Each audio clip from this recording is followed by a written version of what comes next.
बिस्मिल्लाहिर्रहमानिर्रहीम, अस्सलाम वालेकुम, सुबह बख़ैर, गुड मॉर्निंग। आउं तव्हांजी ख़िदमत में हाज़िर थी चुको आहियां। तव्हांजो पंहिंजो मेज़बान इरशाद जागीरानी ऐं तव्हांजो पंहिंजो प्रोग्राम आहे सलाम सिंध। उमेद आहे तव्हां बिल्कुलु ठीकु ठाक हूंदो, ख़ैरियत सां हूंदो।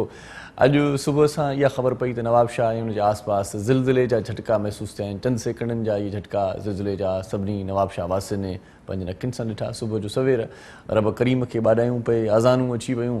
सो रब करीम किथे न किथे मौक़ो ज़रूरु ॾिए थो त बाबा बंदा सुधरी वञो, सम्झी वञो, ॻाल्हि खे जेको आहे सो सिधी राह ते अची वञे, ॻाल्हि खे सम्झी वञे।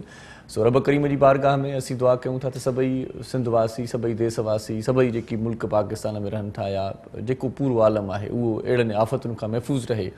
रब करीम जी महिरबानी सां को जानी नुक़सानु, को माली नुक़सानु नाहे थियो, पर ज़िलज़िले जा झटका महसूसु कया विया। नवाबशाह में सुबुह सवेर सां हिकिड़े दोस्त जी मूं पोस्ट पढ़ी जंहिं लिखियो त असां सुतल हुआसीं निंड नशे विच, आकर कंहिं जॻाया।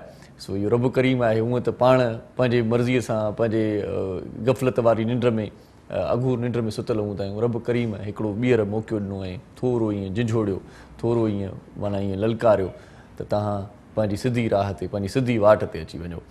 सो सभ खां पहिरियां त वरी रब करीम सां मुख़ातिब थियण जा वक़्त आहिनि ऐं कोरोना जी वबा बि तमामु घणी तेज़ीअ सां वरी पखिड़िजी रही आहे। वरी उनजी शिदत में लहर जेका आहे सा उहा शिदत अख़्तियार करे वई आहे।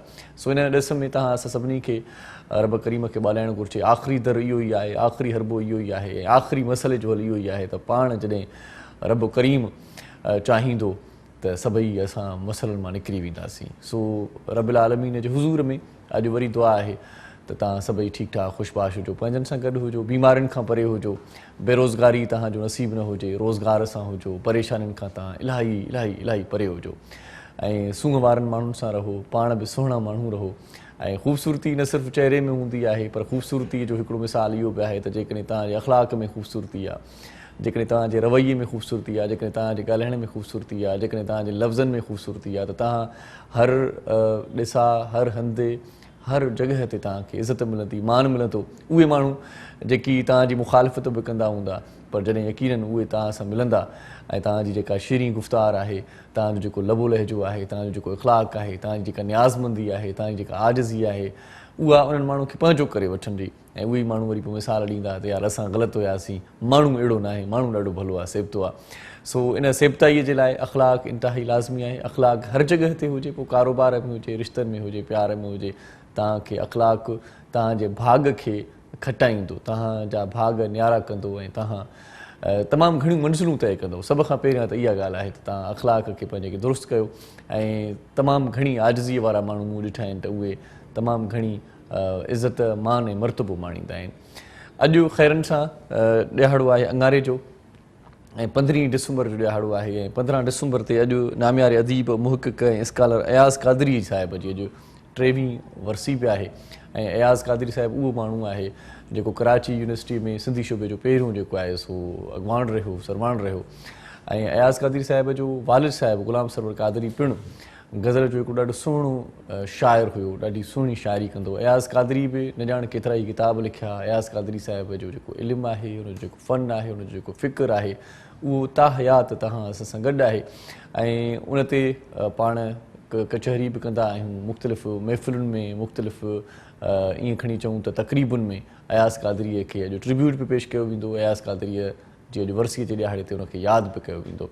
अमुल माण्हू आहिनि ऐं अहिड़ा माण्हू जेकी सदन में पैदा थींदा आहिनि, अहिड़नि माण्हुनि जो ख़ाल भरिजणु इंतिहाई ॾुखियो थी पवंदो आहे। बल्कि कॾहिं कॾहिं त लॻंदो आहे त अहिड़ा माण्हू भरली मिलनि, वरी अहिड़ा माण्हू शायदि ई असां ऐं तव्हांजे विच में हुजनि।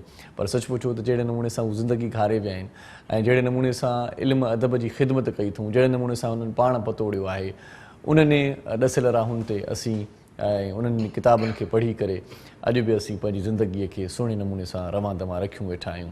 इन खां सवाइ अॼु सिंध जे हिकिड़े वॾे आर्टिस्ट, वॾे अदाकार, वॾे फ़नकार साईं फ़रीद नवाज़ बलोच साहिब जी बि अॼु 19वीं वरसी आहे। फ़रीद नवाज़ बलोच साहिब जे नाले खां केरु वाक़ुफ़ु न आहे। फ़रीद नवाज़ बलोच साहिबु 80-90 जो जेकॾहिं ॾहाको पाण ॾिसूं था त ड्रामा जेकी PTV ते नशर थींदा हुया, उन्हनि मंझि जलवागर हिकिड़ो ॾाढो ख़ूबसूरत चहिरो फ़रीद नवाज़ बलोच साहिब जो हुयो।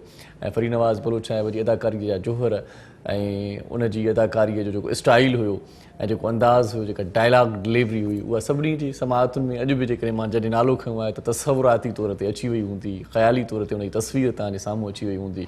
फरीद नवाज़ बलोच साहिबु हिकिड़ो ग्रेट जेको आहे माण्हू, उनजी पर्सनैलिटी हिकिड़ी दबंग क़िस्म जी। फरीद नवाज़ बलोच साहिब जी अॼु वर्सीअ जो ॾियारो आहे। फरीद नवाज़ बलोच साहिबु केतिरनि ई ड्रामनि में, PTV जे केतिरनि ई ड्रामनि में कमु कयो ऐं उन्हनि ड्रामनि खे अॼु बि वॾे प्यार पाबोह सां माण्हू नेट ते बि सर्च कंदा आहिनि, अञा ताईं ॾिसंदा आहिनि। कॾहिं कॾहिं क्लिप्स सोशल मीडिया ते वायरल थी वञनि, तव्हां असां बि ॾिसंदा आहियूं। फरीद नवाज़ बलोच जे विछोड़े खां पोइ उनजा फर्ज़ंद बि इंडस्ट्री में आहिनि ऐं शोबिज़ इंडस्ट्रीअ में यासिर नवाज़ साहिबु पंहिंजो मुठि पाण आहे ऐं मुख़्तलिफ़ उर्दू चैनल्स ते तव्हांखे नज़र ईंदो आहे। ऐं उनजो हिकिड़ो ॿियो पुटु बि आहे दानिश नवाज़, उहो डायरेक्टर पिणु आहे ऐं यासिर नवाज़ बि डायरेक्शन करे थो, पर फुल जेको टाइम आहे डायरेक्शन खे उहो दानिश नवाज़ ॾेई रहियो आहे। ऐं ॿिन्ही पंहिंजनि भाइरनि खे, ॿिन्ही जेके फरीद नवाज़ बलोच साहिब जा जेके ॿई पुट आहिनि, उन्हनि बि पंहिंजो मक़ाम ठाहियो आहे, पंहिंजो नालो कमायो आहे। ज़ाहिर आहे फरीद नवाज़ बलोच साहिब जहिड़ी शख़्सियत जा पुट आहिनि त उन्हनि जी जेका रत आहे उन्हनि जे जीन में शामिलु आहे अदाकारी ऐं सदाकारी, त पोइ छो न मनता माणींदा, छो न माण्हुनि जी दिलनि ते राॼ कंदा। सो फरीद नवाज़ बलोच साहिब जी अॼु वर्सीअ जो ॾियारो आहे, उनखे बि असीं यादि कयोसीं। ऐं यादगिरी ते वरी यादि आई ॻाल्हि त अॼु सिंध TV ते असांजे हिन प्रोग्राम जे डायरेक्टर अज़हर जोखी साहिब जी सालगिरह बि आहे। सो अज़हर जोखी साहिब खे दिलि जी गहराइनि सां असीं जनमु ॾींहं जूं वाधायूं ॾियूं था। ऐं हिन प्रोग्राम खे जेको आउं हिन वक़्तु ॻाल्हायां पियो, या असां हिन प्रोग्राम में जेकी रंग रचाईंदा आहियूं, जेकी महफ़िलूं हिन प्रोग्राम में मचाईंदा आहियूं, उन में उनजो वॾो हथु आहे, बल्कि समूरो कमु ई उनजो हूंदो आहे। डायरेक्टर प्रोग्राम खे सुठो रन कंदड़ हूंदो आहे ऐं अज़हर जोखी साहिब जूं महिनतूं तव्हांजे साम्हूं आहिनि। अॼु उनजो जनमु ॾींहुं आहे। हैप्पी बर्थडे अज़हर साहिबु, तव्हांखे जनमु ॾींहं जूं तमामु घणियूं वाधायूं हुजनि। इन खां सवाइ असांजो पहिरीं प्यारो दोस्त ऐं सिहत खाते में सुठे उहिदे ते फ़ाइज़ आहे, ॾाढो शफ़ीक़ दोस्त आहे, मोहबती दोस्त आहे, मूंसां गॾु रहंदो आहे, साईं अब्दुल गफ़ार गोपांग साहिबु। अब्दुल गफ़ार गोपांग साहिब जो बि अॼु जनमु ॾींहुं आहे। सो अब्दुल गफ़ार गोपांग साहिबु, तव्हांखे बि जनमु ॾींहं जूं तमामु घणियूं वाधायूं हुजनि।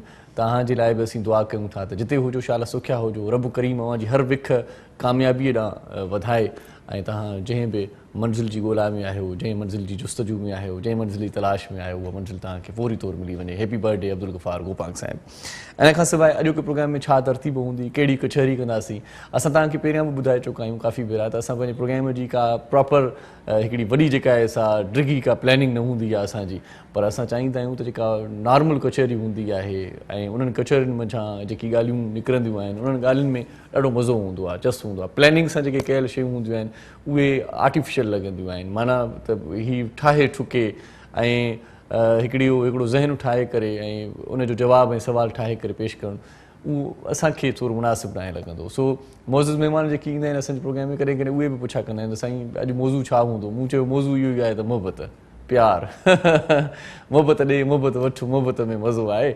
सो मोहबत जूं ॻाल्हियूं हूंदियूं, कचहरी हूंदी ऐं जेकी महिमान जंहिं फ़न सां वाबस्ता हूंदा आहिनि, जेको उन्हनि जो शोबो हूंदो आहे या जंहिं इदारे सां उहे लाॻापियल हूंदा आहिनि, जंहिं किर्त सां उहे लाॻापियल हूंदा आहिनि, उन्हनि जे कमनि बाबति बि घणी गुफ़्तगू हूंदी आहे ऐं उन्हनि जे कमनि मां असां तमामु घणो पराईंदा बि आहियूं। अॼु जेकी मोज़ महिमान आहिनि, सभ खां पहिरियां जंहिं शख़्सियत जो तव्हां सां तारुफ़ करायां थो, उहा शख़्सियत पाण मॉडल पिया आहिनि ऐं अदाकारी में बि पंहिंजा जोहर ॾेखारीनि पिया। इन खां सवाइ बिज़नेसमैन बि आहिनि। सो भलीकार चऊं था नदीम शहज़ाद खटरी साहिब खे। अस्सलाम वालेकुम। वालेकुम अस्सलाम। साईं कीअं आहियो, ठीकु आहियो भाउ? अल्हम्दुलिल्लाह, मालिक जा करम। वॾी महिरबानी भाउ, तव्हां असांजे प्रोग्राम में आहियो, तव्हां सां कचहरी कयूं था ऐं सदा हयात ईअं खणी चऊं जेकी आवाज़ असां वटि फिल्म इंडस्ट्रीअ जा अॼु बि असां ॿुधूं था, उन्हनि आवाज़नि खे वरी सुठे नमूने सां वरी हिकिड़ो भेरो ॿीहर ईअं खणी चऊं उन्हनि जो वर्जाउ, उन्हनि सुठनि कलामनि जो कंदड़ असां वटि हिकिड़ो मोज़िज़ दोस्त ईंदो आहे ऐं ॾाढा सुठा कलाम, यादगार कलाम, फिल्मी कलाम असांखे ॿुधाईंदो आहे। अॼु बि असांजे विच में मौजूदु आहे। फिल्म इंडस्ट्रीअ सां उनजो तालुक़ु खणी न हुजे, पर फिल्मूं ॾाढियूं दिलचस्पीअ सां उन ॾिठियूं आहिनि ऐं पुराणियुनि फिल्मुनि जो शौक़ीन रहियो आहे ऐं हिन वक़्तु बि उन्हनि ॾींहंनि खे यादि कंदो आहे त उहो ज़मानो हुयो जॾहिं फिल्म परदे वारी लॻंदी हुई त हफ़्तनि जा हफ़्ता लॻंदी हुई ऐं माण्हू बार बार उहा फिल्म ॾिसंदा हुआ, बोर न थींदा हुआ। सो अॼु बि कचहरियूं कंदासीं, उन सां खोड़ सारियूं ऐं ख़ूबसूरत कलाम बि ॿुधंदासीं। भलीकार चऊं था मक़बूल सुमिर साहिब खे।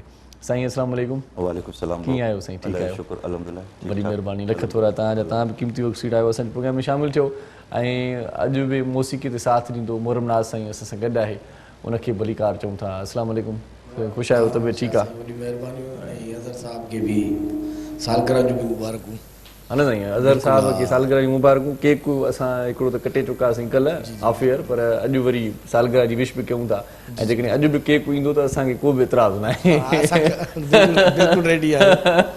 सो इहे मोहबतूं ऐं शाल जुड़िया हुजनि। जेकी जिन दोस्तनि जो जनम ॾींहुं आहे, जेकी अॼोके ॾींहं ते ख़ासि तौर ते जेको अॼोको ॾींहुं आहे 15 डिसंबर, इन ॾियारे ते जिन जो बि जनम थियो आहे, उन्हनि सभिनी खे हैप्पी बर्थडे। उन्हनि सभिनी जी कामयाबी जे लाइ, उन्हनि जी सुठी सिहत जे लाइ असीं दुआ घुरायूं। सभ खां पहिरियां त नदीम शहज़ाद साईं ॿुधायो त छा अॼुकल्ह कहिड़ी मसरूफ़ियत आहे, छा पिया कयो? मॉडलिंग पिया कयो, एक्टिंग पिया कयो, बिज़नेस पिया कयो?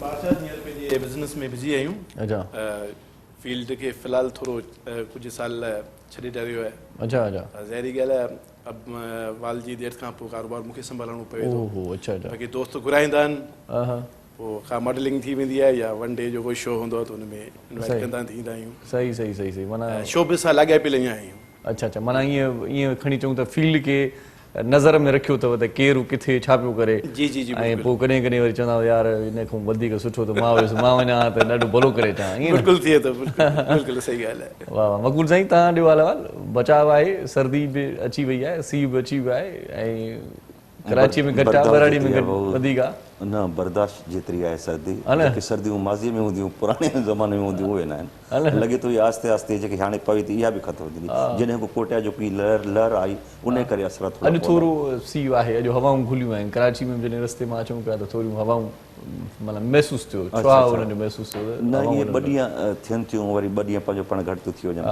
मजबूरी तौर ते जेकी पहिरियों सर्दी हूंदी उहा न आहे। माना सियारे जे लाइ हाणे सिकी पिया आहियूं न असीं, जीअं माना ईअं खणी चऊं त ऊन्हारो जेको 7-8 महीना असां वटि हले थो, उहो त 6 महीना खणी हले, पको 8 महीना हले थो। ऐं सीउ जेको आहे डिसंबर ऐं जनवरी में बि न अचे त पोइ कहिड़ो मज़ो। ऐं उहो बि तॾहिं जॾहिं कोटा जी का लहर अचे थी, उनजे करे असरात पवनि था थधि जा। सही सही बर्फ़ बारी थिए थी ऐं कोटा या इहे हवाऊं थधियूं हलनि थियूं, त उनजे करे कराची थोरी कुझु अरसे लाइ सही सही सही थधे में अचे। हूअं सियारे जी मौसम छा था सम्झो तव्हांजे लाइ?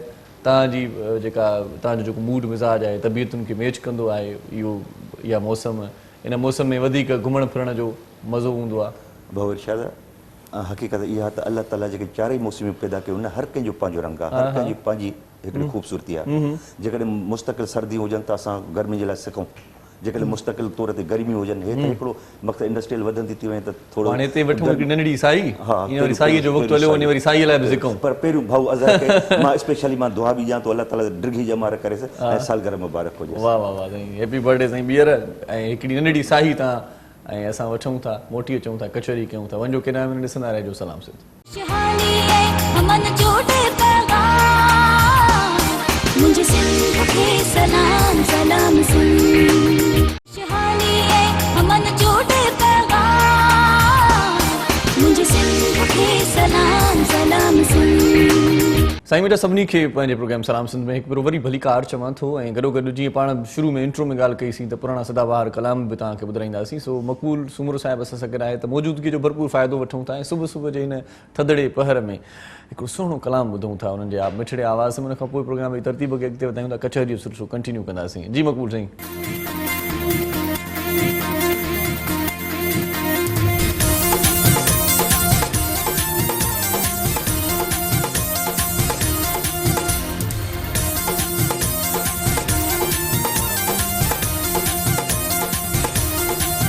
मिले सोनो जे मुँह जो, पुछे सोनो जे मुँह जो, डिचन्या पो सोने खे, हिडोरा पो सोने खे।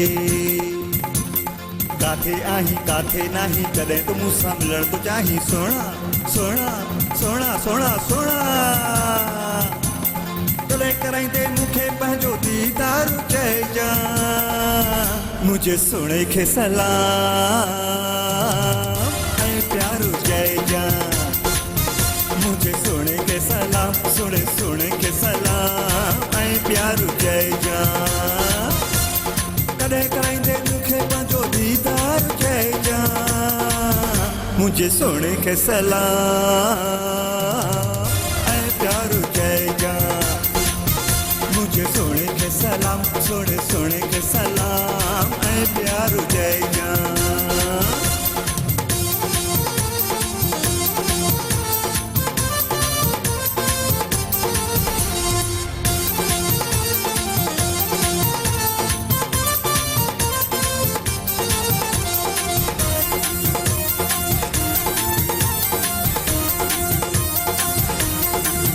जेको सुहिणो ॾिसण में बि प्यारो लॻई, जेको कदब में बि पूरो सारो लॻई। जेको सुहिणो ॾिसण में बि प्यारो लॻई, जेको कदब में बि पूरो सारो लॻई। अॻ उज़वा बि जंहिंजा न सॼो जे ताईं भला, रंग जो आहे भूरो, वार बि जंहिंजा छला।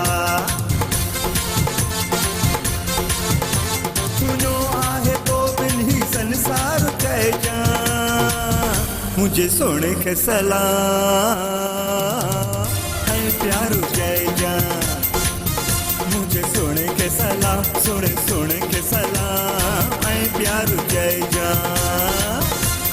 कॾहिं कराईंदे मूंखे पंहिंजो दीदार चइजां, मुंहिंजे सोणे खे सलाम ऐं प्यारो चइजां, मुझे सोने के सलाम, सोने सोने के सलाम ऐं प्यारो चइजां।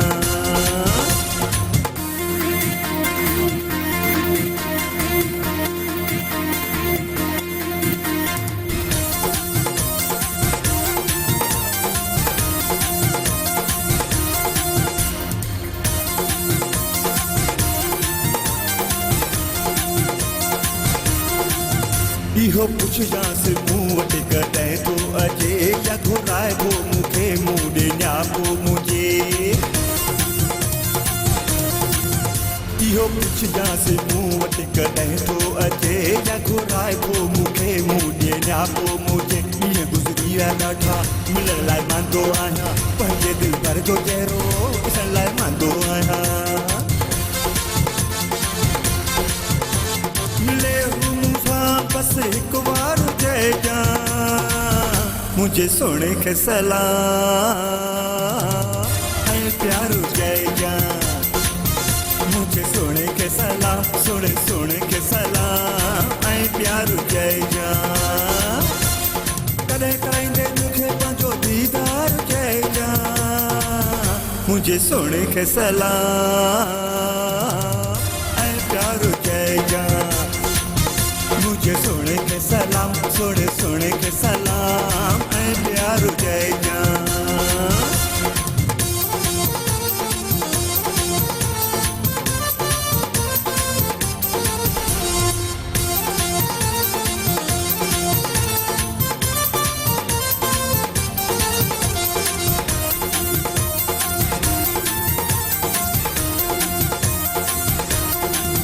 छा त हुन जे ॻाल्हाइण जो अंदाज़ो आ, दुखी लीले त लॻंदो वॻो साज़ो आ।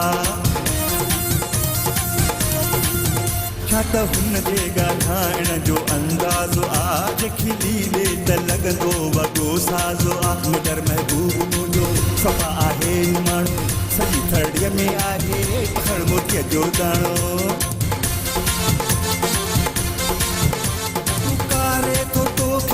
प्यारो चइजां, मुंहिंजे सोणे खे सलाम ऐं प्यारो चइजां, मुंहिंजे सोणे खे सलाम, सोणे सोणे खे सलाम ऐं प्यारो चइजां। कॾहिं कराईंदे मूंखे पंहिंजो दीदार चइजां, मुंहिंजे सोणे खे सलाम ऐं प्यारो चइजां, मुझे सोने के सलाम, सोने सोने के सलाम ऐं प्यारो चइजां। वाह साईं वाह, वाह साईं वाह मक़बूल साईं। जेकॾहिं सुहिणे तव्हांजे कलाम बि ॿुधो हूंदो सलाम पहुची वियसि पाण ई। पर ईअं आहे न, भला आहे त सही न हिन जहान में। उहो अकेला पियो ॿुधाईंदो। माना मां चयो पिए त सदाबहार पुराणा कलाम, हाणे वरी नवां कलाम ॻाइण शुरू कया अथव। सुठी ॻाल्हि आहे। अट्रैक्शन जंहिंमें बि हुजे न, नओं हुजे पुराणो हुजे, जेकी शइ सुठी लॻंदी आहे उहा सुठी। सही सही सही। पोइ शाइरी तव्हां सां शाइर मिलनि था या पाण ई था कयो? न न भाऊ, कॾहिं कॾहिं फनकार पाण ई था कनि अॼुकल्ह, ॾिठो आहे। न न न, मां शाइरी नथो करे सघां। अच्छा, हा। शाइरनि खे धुनूं पाण ॾियो था त हीअ धुन ठाहे ॾे, या उहा धुन बि खणी था? न, दोस्त ॿुधाईंदा आहिनि। हालांकि मुंहिंजो वालिद वॾो सिंध जो शाइर हो। अच्छा। रहीम बख्श रजाई। माशाअल्लाह माशाअल्लाह। इहे जेको गोसली शाह जेको मिनिस्टर हूंदो उन सां गॾिजी इन जी मुशाइरा हूंदा। अच्छा। पर मूंखे का शाइरी जी ॾांव न आहे। सही सही। भला बाबा साईं जो को किताब वग़ैरह आहे? हा, गुलिस्तान रजाई वॉल्यूम जेको भाङो पहिरियों ॿियो टियों चौथों पंजो अञा ताईं सिंध जी सभिनी लाइब्रेरीज़ जेके आहिनि सभिनी मौजूदु आहिनि। सही सही सही सही सो मौसीक़ीअ सां बाक़ाइदगी सां तव्हां प्रॉपर लॻाव रखी छॾियो आहे। जॾहिं मां ॾिसंदो आहियां त माना को न को गीत खयूं ऐं जुंगारींदा आहियो, इहो कीअं माना तव्हांजो लॻाव थियो कीअं आहे? ॿियनि शोबनि खे छॾे करे भला अदाकारी बि तव्हां कई आहे माशाअल्लाह, वधीक तव्हांजो इंट्रस्ट मौसीक़ीअ सां आहे? न, असल में ॻाल्हि हीअ आहे त मक़सदु लॻाव त पहिरियों एक्टिंग सां मुंहिंजो हूंदो ऐं लातादाद मां स्टेज शो कया, जॾहिं चैनल्स न हूंदा तॾहिं असां स्टेज ड्रामा कंदा हुआसीं ऐं ॾाढा कयासीं, तमामु घणा कयासीं। उन खां पोइ सिलसिलो इहो आहे त गवर्नमेंट जॉब आहे, पूरो टाइम नथा ॾेई सघूं उनखे, पोइ जिते दिलि हिकिड़ी चाहींदी आहे, चाहे पोइ हे भेण भाउ आहिनि जेके गुलूकारी हुजे अदाकारी हुजे, इहे ॿई पाण में आहिनि। पोइ जेकॾहिं मक़सदु का एक्टिंग जी तरफ़ ॾे का अहिड़ी शइ सभु ठीकु लॻंदी आहे त उन तरफ़ ॾे हलिया वेंदा आहियूं। जेकॾहिं ॿियो कुझु न हूंदा त हिन गुनगुनाईंदा आहियूं, सुठो लॻंदो आहे। ऐं घणे अरसे खां वठी हिन सां थोरी लॻाव हूंदो। इहो चक्कर त न आहे न त जीअं उहो कलाम आहे त दर्द जब हद से गुज़रता है तो गा लेते हैं? न न, अल्लाह बचाए, अल्लाह बचाईंदो। बिल्कुलु अहिड़ी त का ॻाल्हि आहे न, कैफ़ियत अहिड़ी दिलि भरिजी ईंदी आहे, हलूं था अॼु ज़हीर समय वटि ट्रेक था रिकॉर्ड कयूं। न न, ईअं न आहे, ईअं न आहे, बसि दिलि वेठा हूंदा आहियूं, जेकी सुठी दिलि जेकी शइ लॻंदी आहे न, पोइ दिलि चवंदी आहे त यार मां हिनखे करे ॾिसां, कोशिशि करे ॾिसां, थिए थी ठीकु आहे, न आहे त तव्हांखे आहे शौक़ु ॻाइण जो? गाने जो बिल्कुलु हींअर रिसेंटली मुंहिंजे ख़्याल में त 2-3 महीना थिया आहिनि सिंगिंग शुरू करियो पिया, पर सिंगिंग आहे ॾाढी ॾुखी, उस्ताद जी ज़रूरत हूंदी आहे।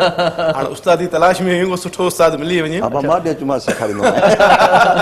अच्छा मक़बूल, ईअं थींदो आहे त पंहिंजे लेखे जॾहिं ॻाइबो आहे न बग़ैर साज़नि जे, त पोइ पाण माण्हूअ खे सुठो फील थींदो आहे, चवंदा यार ॾाढो सुर में थो तन्हाईअ में मज़ो आहे। पोइ जॾहिं वरी उते स्टूडियो ते पहुचूं था, वरी हिकिड़ी पटड़ी आहे न ट्रेक बि, त उन ते वरी जॾहिं पहुचूं था त पोइ वरी चवनि था अञा ताईं मथे ॻाए, अञा मथे ॻाए, वरी हेठि ॻाए, मथे ॻाए, पोइ उते ॻाइण वॾो मसइलो आहे। पंहिंजे सुरनि खे सम्झणु ॾाढो ॾुखियो हूंदो आहे। सुरनि खे ज़ाहिरी ॻाल्हियुनि में उस्ताद जी, हर फील्ड में उस्ताद जी ज़रूरी आहे। त असां जॾहिं आयासीं त पंहिंजे मुंहुं ॻाईंदा हुआसीं, स्टूडियो में जॾहिं हिकिड़ो गीत मूं ॻायो हो त थोरो त प्रॉब्लम थियो, उते न पियो ॻाए सघियसि। पोइ उते दोस्त हुआ, हुन चयो हिमत कर, उहो मसइलो कोन्हे, फर्स्ट टाइम ज़ाहिरी ॻाल्हि आहे, जीअं फील्ड में माण्हू ईंदो आहे त थोरो टेंशन थींदो आहे। एक्टिंग वारे शोबे में आयासीं त उहो ज़ाहिरी ॻाल्हि आहे, उहो डायरेक्टर कैमरा सॼो बिल्कुलु परफेक्ट, डायलॉग बि यादि करणा पवंदा आहिनि, एक्टिंग बि करणी पवंदी आहे, परफॉर्म करणी पवंदी आहे। त हीअ जेकी फील्ड आहे, जीअं सिंगिंग वारो शोबो आहे, त हिन में थोरो प्रॉब्लम थियो। पोइ आहिस्ते आहिस्ते इनशाअल्लाह तव्हांजी दुआउनि सां सेट थी वेंदासीं। अच्छा, वो शायरी पढ़ण में प्रॉब्लम थियो या ॻाइण में? कॾहिं कॾहिं शायरी जा लफ़्ज़ मुंहिंजा ईंदा आहिनि। ॻायल गीत जेके हूंदा आहिनि, जीअं मैडम हुमेरा चना जो गीत मूं ॻायो हो, साथ छॾे वहीं तूं रोले राहन में, पोइ बि यादि आहीं मूंखे दुआउनि में, ओ साथ छॾे वहीं तूं रोले राहुन में। तव्हां सुठा कामयाब फनकार थींदो साईं, न साईं? जो बग़ैर माना चवण जे जेको फनकार कलाम ॻाए थो न, इहो कामयाब आहे। दुआ में तव्हांजी इंशाअल्लाह कोशिशि कंदासीं त जंहिं फील्ड में कोशिशि माण्हू कंदो। तव्हां कीअं चयो त तव्हां राग ॻायो, माना पाण फील थियो? बसि घर में को प्रोग्राम थींदा, फंक्शन थींदा, त उनमें सिंगिंग कई त साउंड हलंदो त उनमें पंहिंजो आवाज़ सुठो लॻो। यार ये कोशिशि करूं, ट्राई करे, ट्राई कयसीं, पोइ कामयाब कंदो ऐं करे वियो। अलाए मूं चयो ॾिठो पए त यार इलाही फनकार वधी विया आहिनि, इलाही फनकार थिया न। असां बि इहो शौक़ु करियो, एक्टिंग त माशाअल्लाह काफ़ी खोड़ सारा, तक़रीबन 20 साल एक्टिंग कई आहे, स्टेट ड्रामा कया, काफ़ी खोड़ सारा स्टेट ड्रामा कया, पंहिंजे सजावल डिस्ट्रिक्ट में, ठटे डिस्ट्रिक्ट में पंहिंजा खोड़ सारा स्टेट ड्रामा कया। इन खां पोइ KTN स्टार्ट थियो, चैनल खुलियो त उते शुरूआती जेके ड्रामा उन्हनि में कमु कया, 13 तरह किस्तनि में कमु कयो। ऐं सिंध TV ते मुंहिंजो गानो बि हलंदो हो, नोमी गुलफाम जी डायरेक्शन में, हिकिड़ो ई दर्द अहिड़ो ॾे ज़िंदगी खुटी वे, हुमेरा चना जी आवाज़ में, उनमें मॉडलिंग मूं कई आहे। जानी मरी वञा मां, हा जानी मरी वञा, उनमें मॉडल आऊं आहियां। अच्छा, इन खां अलावा हिकिड़ो ॿियो सीरियल शायदि हिते सिंध TV ते कई, जासूस नाले ऐं बसर बादशाह, सिंधी शुरू में स्टार्टिंग में कयो। सही बसि उहो तव्हां सां ज़िक्र कयो त बिज़नेस में लॻी वियासीं, त पोइ फील्ड खे थोरो साइड में रखी छॾियोसीं। शौक़ु मोहबत हिन फील्ड सां बिल्कुलु आहे, हद खां वधीक। सही साफ़ असां पहिला हिन फील्ड में न, पोइ हाणे हिन फील्ड में माना सिंगिंग खे वधीक टाइम था ॾियो? अदाकारी तरफ़ मोटंदो? सिंगिंग में त वन डे में ठीक आहे, सिंगिंग थी थो वञे। हा, सीरियल को आहे त उनमें ज़ाहिरी ॻाल्हि 2 महीना लॻी सघनि था, ओचितो कॉल अची हा सिजावल ऐं कराची 3 कलाक जो रस्तो आहे, 3 कलाक तव्हांजे सफ़र में लॻनि, ज़ाहिर आहे अधु कलाक फ्रेश थियण में लॻे थो। त टाइम जे हिसाब सां थोरो कोन था पहुची सघूं. सही सही सही. दोस्त यादि कंदा आहिनि को फंक्शन थींदो आहे त उन में ईंदा आहियूं. इन खां अलावा सिंध फनकार वेलफेयर ट्रस्ट जो सुजावल जो प्रेसिडेंट आहियां. सुजावल अच्छा माशाल्लाह माशाल्लाह. हमीद भुट्टे असांजो सरपरस्त आहे. सही सही सही सही. उहे फलाही कम जेके हूंदा आहिनि सो कंदा आहियूं. जेको पहुचंदा आहियूं आर्टिस्टनि जे लाइ जेकी ख़िदमत पहुचंदी आहे उहो कंदा आहियूं जेको असांजे हथ में हूंदो आहे. असांखे किथां मिलंदो आहे. सही सही. आर्टिस्ट तव्हांखे ख़बर आहे सेंसिटिव हूंदो आहे तमामु सेंसिटिव हूंदो आहे ऐं उनखे सपोर्ट ज़रूरी आहे. सही सही सही. बसि तव्हांखे दुआउनि जी सपोर्ट आहे. हा बसि मालिक जा जूं दुआऊं खपनि माइटनि जूं दुआऊं खपनि. सही. सुठनि प्यारनि दोस्तनि जूं दुआऊं खपनि त बसि दुआऊं जे करे. मक़बूल साईं भला को हिमत कयो को जान जोड़ियो को का सुठी सिंधी फिल्म पाण ठाहियूं गॾी सॼी. माण्हू मोकिलाए विया फिल्म इंडस्ट्री जेका हुई उहा सिंधी तबाह थी वई. सिंधी का फिल्म अचे नथी छा कजे. भाउ इरशाद मां हिकिड़ी फिल्म उहो रिकॉर्ड आहे मां जेकी 7th फिल्म ठाही आहे अञा ताईं मां वटि आहे. ऐं मां हाणे कुझु अर्सो पहिरियों अकबर लगाड़ी साहिबु सेक्रेटरी जेको आहे उनखे एप्लीकेशन ॾिनी आहे. ऐं शाह साहिबु जेको सक़ाफ़त मिनिस्टर आहे उन वाइदो बि मूंसां कयो त तव्हां शुरूआति कयो मां तव्हां सां बिल्कुलु सहकार ॾींदुमि. जॾहिं सिंधाला जीअं मूंखे अवॉर्ड मिले उन टाइम ते वाइदो कयो ऐं स्पेशली 2 दफ़ा मूंसां वाइदो कयो. ऐं हाणे अञा ताईं मां मक़सदु कोशिशि में लॻो पिया हा न जी ख़बर पई न त मां इनशा ताला नए साल जी शुरूआति में पंहिंजी हिकिड़ी ॿी फिल्म आहे उहा शुरू कयां थो. सुठी टेली फिल्म आहे या पर्दे वारी वॾी फिल्म आहे. न उहो ईअं आहे त तव्हां किथे बि हलाए सघो था. अच्छा पेज 7 बि ईअं ई मुंहिंजी. अच्छा अच्छा. ऐं उनजे लाइ इहो आहे त सिनेमाऊं आहिनि कान. पोइ उनजा प्रीमियर शोज़ जेके मुख़्तलिफ़ जिते असां चाहींदासीं कंहिं बि होटल ते कंहिं बि जॻह मुख़्तलिफ़ मॉल्स में सिनेमाऊं जेके डिजिटल त आहिनि न उहे सिर्फ़ु कराची ताईं महदूद आहिनि. अंदरूनी सिंध में या ॿी जॻह ते न आहिनि. सही सही. ॿियो वरी असांजी जेको सर्कट ॾाढो नंढो आहे. पोइ जेके ॿिए अंदरूनी सिंध जा ज़िला आहिनि उन में कंहिं होटल ते या कंहिं बि सुठी मौज़ूद जॻह ते उन जा प्रीमियर शो असां करे सघूं था. पर इहो छा सबबु आहे मक़बूल साईं त पंहिंजी शइ खे पाण माना इग्नोर करे छॾींदा आहियूं रिजेक्ट करे छॾींदा आहियूं. पाण पंहिंजनि माण्हुनि जी हिमत अफ़ज़ाई न कंदा आहियूं. पंहिंजी फिल्म बि न ॾिसंदासीं पंहिंजा गाना बि न ॿुधंदासीं. ॿियनि ॿोलियुनि जा गाना फिल्मूं माना अट्रैक्टिव आहिनि छा आहिनि माना मसइलो छा आहे. असांजो ज़हन सेट न आहे या पाण पंहिंजे खे अॻिते न आणणु चाहींदा आहियूं. न भाऊ हर कंहिंजे माण्हू जी पंहिंजी पंहिंजी सोच हूंदी आहे. हालांकि ॾिठो वञे त ख़ासि तौर ते सिंधी फिल्म नथियूं ठहनि ऐं उन जे करे ॾिसणु खपे त एॾे अरसे खां पोइ फिल्म ठही आहे फिल्म आहे छा इहो सोचे करे फिल्म ॾिसणु. ऐं ठीकु आहे पसंदि या न पसंदि उहा त अलॻि शइ थी वई. पर हिकिड़ो इहा त थींदी आहे न हिकिड़ी 20 साल खां फिल्म सिंधीअ में असांजी न ठही आहे. हालांकि पछतो ठहे थी उर्दू ठहे थी पंजाबी ठहे थी बलूची बि ठहनि थियूं. सभ खां वधीक सभ खां वधीक उहे उर्दू फिल्मुनि खां वधीक पछतो फिल्मुनि खां वधीक ठहनि थियूं. ऐं इहो आहे त जेकॾहिं सिंधी हिकिड़ी फिल्म ठहे थी त तव्हां बिलाशक मक़सदु त उन खां बाद जी ॻाल्हि आहे पसंदि नापसंदि पर उनखे तव्हां ॾिसो त जेको एॾे अरसे खां पोइ जेके हथु विधो आहे त कहिड़े केसि ताईं उनजी कामयाबी या नाकामीअ जो उहो आहे. सही सही. उनखे जेकॾहिं ठीकु हुजे त तव्हां रेस्पॉन्स ॾियो जेकॾहिं न हुजे त वरी उहे अॻिते नए सिरे सां कोशिशि कंदा महिनत कंदा. सही सही सही. पर उहा शइ वाक़ई में उहा घटि आहे.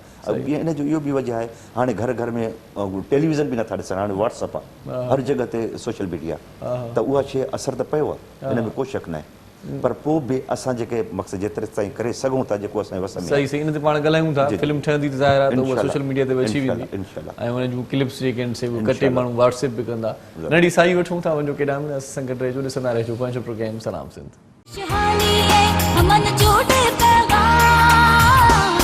मुंहिंजे सिंध खे सलाम सलाम सिंध. अमन जोड़े पैगाम मुंहिंजे सिंध खे सलाम सलाम सिंध. जी सलाम सिंध में हिकु बार वरी तव्हांखे भलीकार चऊं था. मोज़िज़ महिमान असां सां गॾु आहिनि. कचहरी उन्हनि सां जारी आहे. कचहरी सुतां बि थी सघो था ॻंढी सघो था. तव्हां जेकॾहिं टेलीफोन कंदो त असांखे तमामु घणी ख़ुशी थींदी ऐं लख लाइक तव्हांजा थींदा. सो मक़बूल साईं हीउ साल बि मोकिलाए पियो ऐं नए साल में नई उमेद नओं जज़्बो नओं जोश हर माण्हू सोचींदो आहे त कुझु न कुझु कजे. सो छा था सम्झो त हीउ साल केतिरो सुठो रहियो केतिरो ख़राबु रहियो तव्हांजे ख़ासि पंहिंजी ज़िंदगीअ ते कहिड़ा असर छॾिया आहिनि हिन साल. बाबा ॿी जेको साल गुज़रियो मुंहिंजे ख़्याल में इहो जॾहिं खां वठी कोरोना में ई गुज़रियो ऐं न अहिड़ो कॾहिं असां पढ़ियोसीं न ॾिठोसीं न ॿुधोसीं. न सिर्फ़ु मक़सदु पूरी दुनिया में पूरी दुनिया ईअं सम्झो ठप थी वई.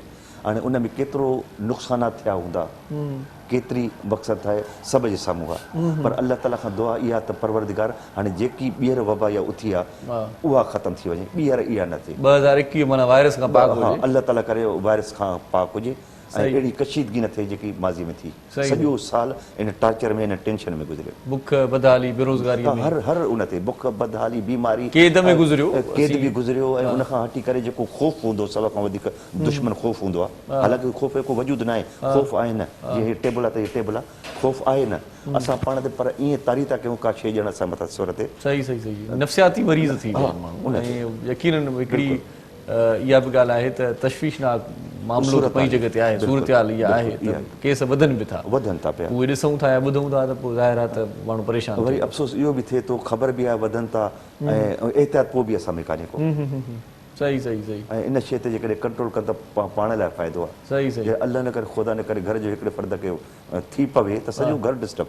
सही. ऐं खट्टी साहिबु तव्हां भला ॿुधायो त छा तव्हां विञायो, छा हासिलु कयो हिन साल में? बसि नओं साल त वरी नओं साल में असीं बसि अलाह पाक खां इहा ई उमेदु घुरूं था त सुठो गुज़रे. हीअ 2020 त बा ॻाल्हि कई त ॾाढो ॾुखियो. असांजी तइलीम जेकी आहे न ॾाढी मुतासिर थी आहे. हालांकि तइलीम वॾो हथियार आहे हर माण्हू जे लाइ. तइलीम खां बि सम्झ महिरूम थी विया. असांजा ॿार सभु डिस्टर्ब थी विया आहियूं. हाणे तइलीम जेकॾहिं न हूंदी त उहो ज़हरी ॻाल्हि आहे, उहो सिस्टम सॼो तबाह थी वेंदो. त असांखे ॿियो फ़िक्र न आहे, तइलीम जो वधि खां वधीक असांखे फ़िक्र आहे त अलाह पाक हिन बीमारी खे हिकिड़े पासे करे तइलीम खे जीअं अॻियां वधि. सभु प्रोग्राम्स डामाडोल थी विया आहिनि. हर शइ का शइ बिज़नेस बि मुतासिर थी वियो आहे, हर इंडस्ट्री मुतासिर थी वियो आहे, शोबिज़ मुतासिर थी वियो आहे. जेके रोज़गार माण्हुनि जा सभु हिन कोरोना जे करे मुतासिर थी वियो आहे. बसि इहो असां त इहो महसूसु था कयूं त एमालिन जूं शामतूं आहिनि. असां अलाह ऐं अलाह जे रसूल खे विसारे छॾियो आहे. असां ॾींहुं राति शैतान जे पोयां आहियूं. कुझु न कुझु इंसानियत हुजे. इंसानियत जेकॾहिं हूंदी न त अलाह साईं खे रहम करम अची वेंदो. अलाह साईं खां दुआ घुरूं, नमाज़ पढ़ूं जेके असीं मुस्लमान आहियूं. पर इंसानियत बि तमामु अहमियत आहे. इंसान जो क़दुरु करणु खपे. इंसान लाइ मोहबत हुजे, पंहिंजे घर वारनि सां मोहबत हुजे, पाड़े वारनि सां मोहबत हुजे. सॼो साल डिस्टर्ब कयो. असां नए साल में अलाह पाक खां वॾी उमेदूं घुरूं था त अलाह साईं इहो साल असांखे ट्रबल करे ॾे, सुठो करे ॾे. जेके रंजिशूं जेके पुराणे साल वारियूं ख़तमु थी वञनि. रंजिशूं पंहिंजी जॻह ते कोरोना माना सॼो कम ई डामाडोल जे करे. अच्छा मक़बूल भाई, नए साल में के गोल्स सोचिया अथव, प्लानिंग का आहे के अचीव करणा आहिनि के मामला, या ईअं ई बसि के माण्हू ईअं रफ़ टाइप हलंदा आहिनि, तरतीब हुनजी न हूंदी आहे पर पोइ बि सक्सेस हुननि खे मिली वेंदी आहे. के माण्हू वरी प्लानिंग कंदा आहिनि हिकु हिकु शइ जी, त हिन महीने में मूंखे हीउ करिणो आहे, अॻे साल में हीउ करिणो आहे. ऐं माण्हुनि जी त एतिरी प्लानिंग बि हूंदी आहे खट्टी साहिब जो माण्हू लिखी छॾींदा आहिनि बावर्ची खाने में बि त सूमर ॾींहुं भिंडी पचाइणी आहे, अंगार ॾींहुं गोश्त खाइणो आहे. सो ॻाल्हि इहा आहे त अंगारो सूमर वरी किन जॻह ते गोश्त न मिलंदो आहे. इहा बि सूरत हाल हूंदी आहे. बहरहाल भाउ इरशाद, उहो कमी न आहे जंहिंजी प्लानिंग न हुजे. पहिरियों मनसूबाबंदी थींदी आहे, उन खां पोइ अमली तौर ते उनजे तरफ़ क़दम वधाइबो आहे. पर अलाह जो लख लख शुक्र, मूंखे 3 महीनो आहे पंहिंजी पैराडिक्शन मां खोली आहे. एम ए पैराडिक्शन मां खोली आहे. 3 महीनो आहे. ऐं उन सां गॾोगॾु मुलाक़ात हिकिड़ो मैगज़ीन मां स्टार्ट कयो आहे. ऐं जंहिंजी असां ॾींहुं राति उन कोशिशि MA मक़बूल अहमद पैराडिक्शन. अच्छा, मां चयो त MS हुजे या मक़बूल सूमर. MA हूअं बि मां ट्रिपल M आहियां. MA हेॾां बि होॾां बि जॾहिं ॾिसो MA. हा, त इहो जेको आहे पुराणी मुंहिंजी पैराडिक्शन आहे. तालीम जे हिसाब सां माना गॾियल आहे. हूअं BA हुजे त BA पैराडिक्शन हुजे न, पर हे MA आहे त बसि MA नाले सां गॾोगॾु मैचिंग थी थिए. अच्छा, उहा पैराडिक्शन माना कैसेट जे हवाले सां? न, उहा फिल्म, ड्रामा ऐं इंटरव्यूज़ ऐं जेके बे अॼुकल्ह जेको सिलसिलो जेको बि आहे उनमें शोज़ बि उन में अची विया. कीअं कयो अथव माना अकेले प्रोजेक्ट? पहिरियों अकेलो प्रोडक्शन ठाहिणु. पहिरियों अकेलो हुयुमि. हाणे मुंहिंजो दोस्त आहे मुनीर महर साहब, सखरा वारो. उहो सिंगर न, उहो बि मूंसां गॾु पाड़ेसरी आहे. उन जो बि भरिसां स्टूडियो आहे. ऐं मुनीर महर ॾाढो सुठो नाइस आहे, असांजे दोस्तनि जो दोस्त हुयो. ऐं हाणे ज़िनी हमागी असांजी आहे. त उन मां मुश्तरका तौर ते मैगज़ीन मुलाक़ाती नाले सां आहे, जंहिंजे लाइ असां काफ़ी कुझु जाखोड़ कई आहे. अच्छा, सिंधी मैगज़ीन आहे? उर्दू में? न, उर्दू में आहे.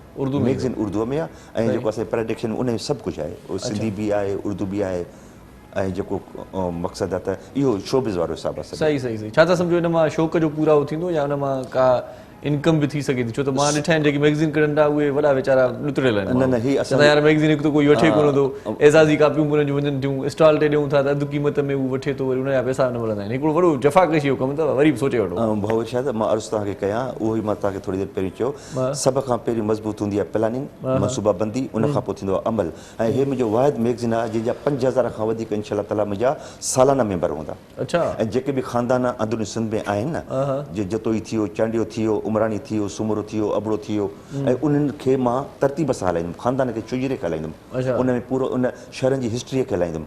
ऐं जेके बि ब्यूरोक्रेट्स आहिनि, सियासी समाजी, अब्दुल सत्तार ईदीअ जी मिसिस जेकी आहे बिल्किस ईदी या फैसल पुट या सारिम पर, इहे असां सां शामिलु हूंदा ऐं हर शख़्स ते असां हलाईंदासीं। ऐं उहे मैगज़ीन मां ईअं कंदो आहियां, सभु जमो करे ॾिसंदो आहियां कहिड़ी शइ जी कमी कहिड़ी जॻह ते आहे, उहा मां पूरी पंहिंजी तरफ़ कंदो आहियां। सही मतिलबु इहो मैगज़ीन माहाना हूंदो या टिमाही हूंदो? माहाना हूंदो। अच्छा, हर महीने माना? हा, हर महीने इंशाअल्लाह ताला हूंदो। वाह वाह, इहो वॾो ॾुखियो कमु आहे, पर ॾिसूं बेस्ट विशेस तव्हां जेकॾहिं अकेलो हुजां त मुंहिंजे लाइ बिल्कुलु ॾुखियो, पर मुंहिंजो दोस्त जेको मुनीर जंहिंजो मां तस्वुरो कयो, उहो आहे त उहो ॾाढो महिनती आहे ऐं असां मिली करे इंशाअल्लाह ताला हिनखे। पर हूअं तव्हां छा सम्झो, जीअं फिल्म इंडस्ट्री पाण ॻाल्हि कई, तव्हां चयो हर कंहिं वटि मोबाइल आहे, त जॾहिं हर कंहिं वटि मोबाइल आहे त मैगज़ीन पढ़ण जो सिलसिलो छा था सम्झो त हली सघंदो? मैगज़ीन पढ़नि था माण्हू? नथा पढ़नि, तव्हां ईअं चओ माना कीअं बि, पर पढ़ण वारो जेको आदी हूंदो आहे न, ऐं इहा असां तसली हूंदी आहे, पेपर लाइ चई सघो था, अख़बार ईंदी आहे, माना पढ़ण वारा उहा अख़बार ई पढ़ंदा आहिनि, पर मैगज़ीन इहो आहे त हिकु साफ़ु सुथिरो घर में पियो हूंदो आहे, पूरी फैमिली हिकिड़ो शख़्स 5 दफ़ा बि पढ़ी सघे थो। जंहिं मैगज़ीन में जंहिंजी तारीख़ लिखियल हूंदी,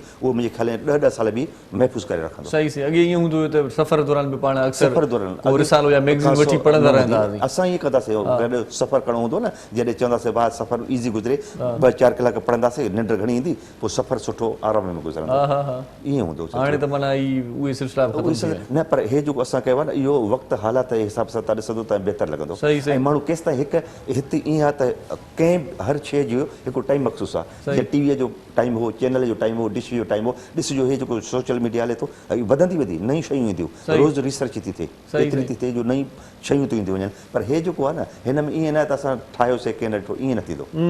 जेके मेंबर आहिनि 5000 खां मथे आहिनि, जीअं कबीलनि खे असां हलायूं था, ऐं हुन में उहे शयूं रखूं था, स्किन जी था रखूं जेके गफ़लतूं था कनि, माना पंहिंजे चहिरे सां खेॾनि था, औरतूं या मर्द, सभु आर्टिकल्स उनखे सभु शयूं। हाणे कलाम कहिड़ो ज़बरदस्त हिकिड़ो ॿुधायो, तव्हांजो हर कलाम उहो ई सुठो हूंदो आहे, नथो पुछां कयां त कहिड़ो कलाम ॿुधाईंदो, जेको वणेव ॿुधायो, मूंखे नथो लॻे। अलाह ख़ुशि रखे। वाह वाह कयो साईं।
निर्वारो आहियां, मूंसां पोइ जा पुछो आहे, एतिरो ज ना ॿुधो आहे, मोहबत में ओ मिठा मूंसां हिसाब छो आहे मूंसां करे ॻाल्हि खरी न त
सताईंदी जॾहिं पट कर सच थो चवा कंदे ही यार तॾहिं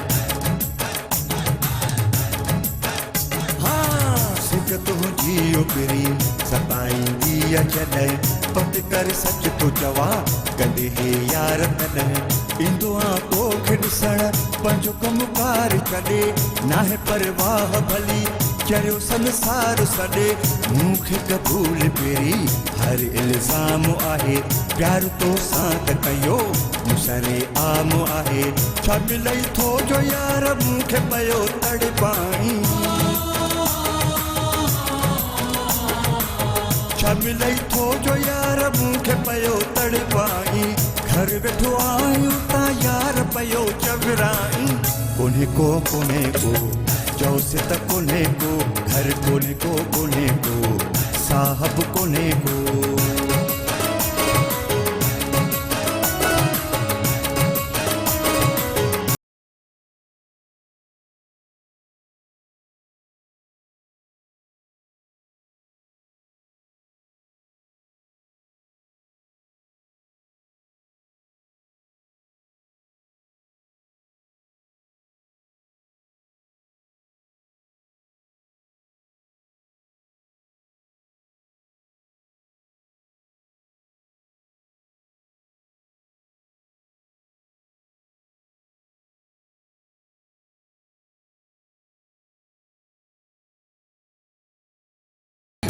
चङाई आहे चङी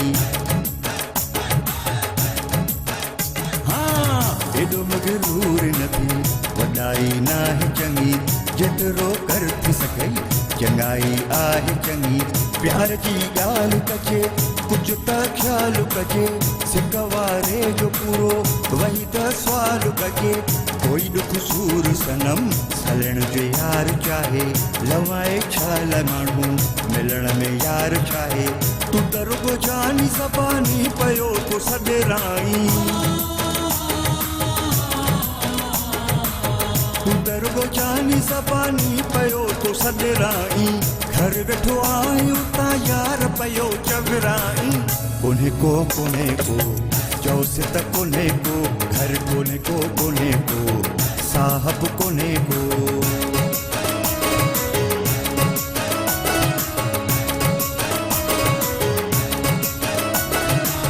सुअती रुपए जेॾी लख लख रुपए जी साईं है हाँ सुअती रुपए जेॾी लख रुपए जी साईं घर वेठो आहियूं तां यार पियो चवराई कोन्हे को चौसे त कोन्हे को घर कोन्हे को साहब कोन्हे को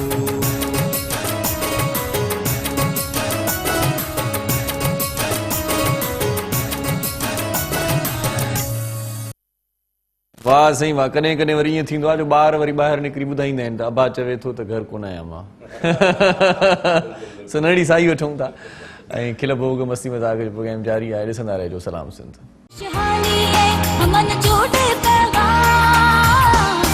मुझे सिंध के सलाम सलाम सिंध शहानी है हमन जोड़े पैगाम मुझे सिंध के सलाम भली कार चऊं था तव्हांखे पंहिंजे प्रोग्राम सलाम सिंध में. इन खां पहिरियां जो नए आयल महिमान जो तव्हां सां तारुफ़ करायां.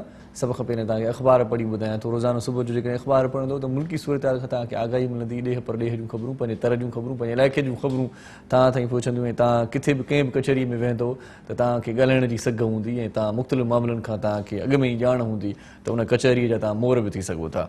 सो बहरहाल अॼोकी अख़बार जेका ख़बर छपी आहे, सभ खां पहिरियां लीड ख़बर तव्हां ताईं पहुचायां पियो त इमरान सरकार खे इस्तीफ़ा लाइ 31 जनवरी ताईं मोहलत. 1 फेबरवरी ते लॉन्ग मार्च जी तारीख़ जो ऐलान थींदो. PDM जो इहो चवणु आहे. ऐं वज़ीर आज़म साहिब जो वरी जेको चवणु आहे, सुपर लीड ख़बर अख़बार उहा छपी आहे त लाहौर जलसे खां पोइ PDM जो मौक़िफ़ पंहिंजे मौत मरी वियो. NRO ॾियण जो सवाल ई पैदा नथो थिए. वज़ीर आज़म साहिब इहो चए थो. ऐं इंसाफ़ जी फ़राहमीअ में रियासत रुकावट बणियल आहे. इल्ज़ाम अदालतुनि ते आहे. अतहर मिनल्ला. ऐं अवाम लाइ बुरी ख़बर साईं कहिड़ी थी सघे थी. पेट्रोल महांगो थियो आहे. ऐं जेको आहे सो नेपरा, हीअ ख़बर वरी थोरी चेंज आहे त नेपरा बिजली 1 रुपयो 11 पैसा फ़ी यूनिट महांगो करे छॾी. ऐं पेट्रोलियम शयुनि जे अघनि में बि वरी वाध जा इम्कान अथव. तवानाई वज़ारत वटि पेट्रोल पुराण जो रिकॉर्ड मौजूदु न हुजण जो इंकिशाफ. ऐं सऊदीअ जो कर्ज़ु, इन हवाले सां बि अॼोकी अख़बार ख़बर छपी आहे त चीन पारां पाकिस्तान खे $1.5 अरब ॾियण ते राज़पो. माना चीन खां पैसा वठंदा, वरी सऊदीअ जो कर्ज़ु लाहींदा. मां ॻाल्हि वॾी साॻी थी वई. वरी कंहिं न कंहिं जा कर्ज़ ई हूंदासीं. मुल्क में कोरोना जा वार जारी. वधीक 36 हयातियूं ज़ाया. 2362 नवां केस ज़ाहिर थी पिया आहिनि. ऐं इन खां सवाइ इस्लामाबाद स्टॉक एक्सचेंज ते हमले जी रिथा नाकाम. 3 दहशतगर्द गिरफ़्तार थिया आहिनि. ऐं हुकूमत ॻाल्हियुनि जो वक़्तु ज़ाया करे छॾियो. इहो बयानु आहे ख़ुर्शीद शाह साहिब जो.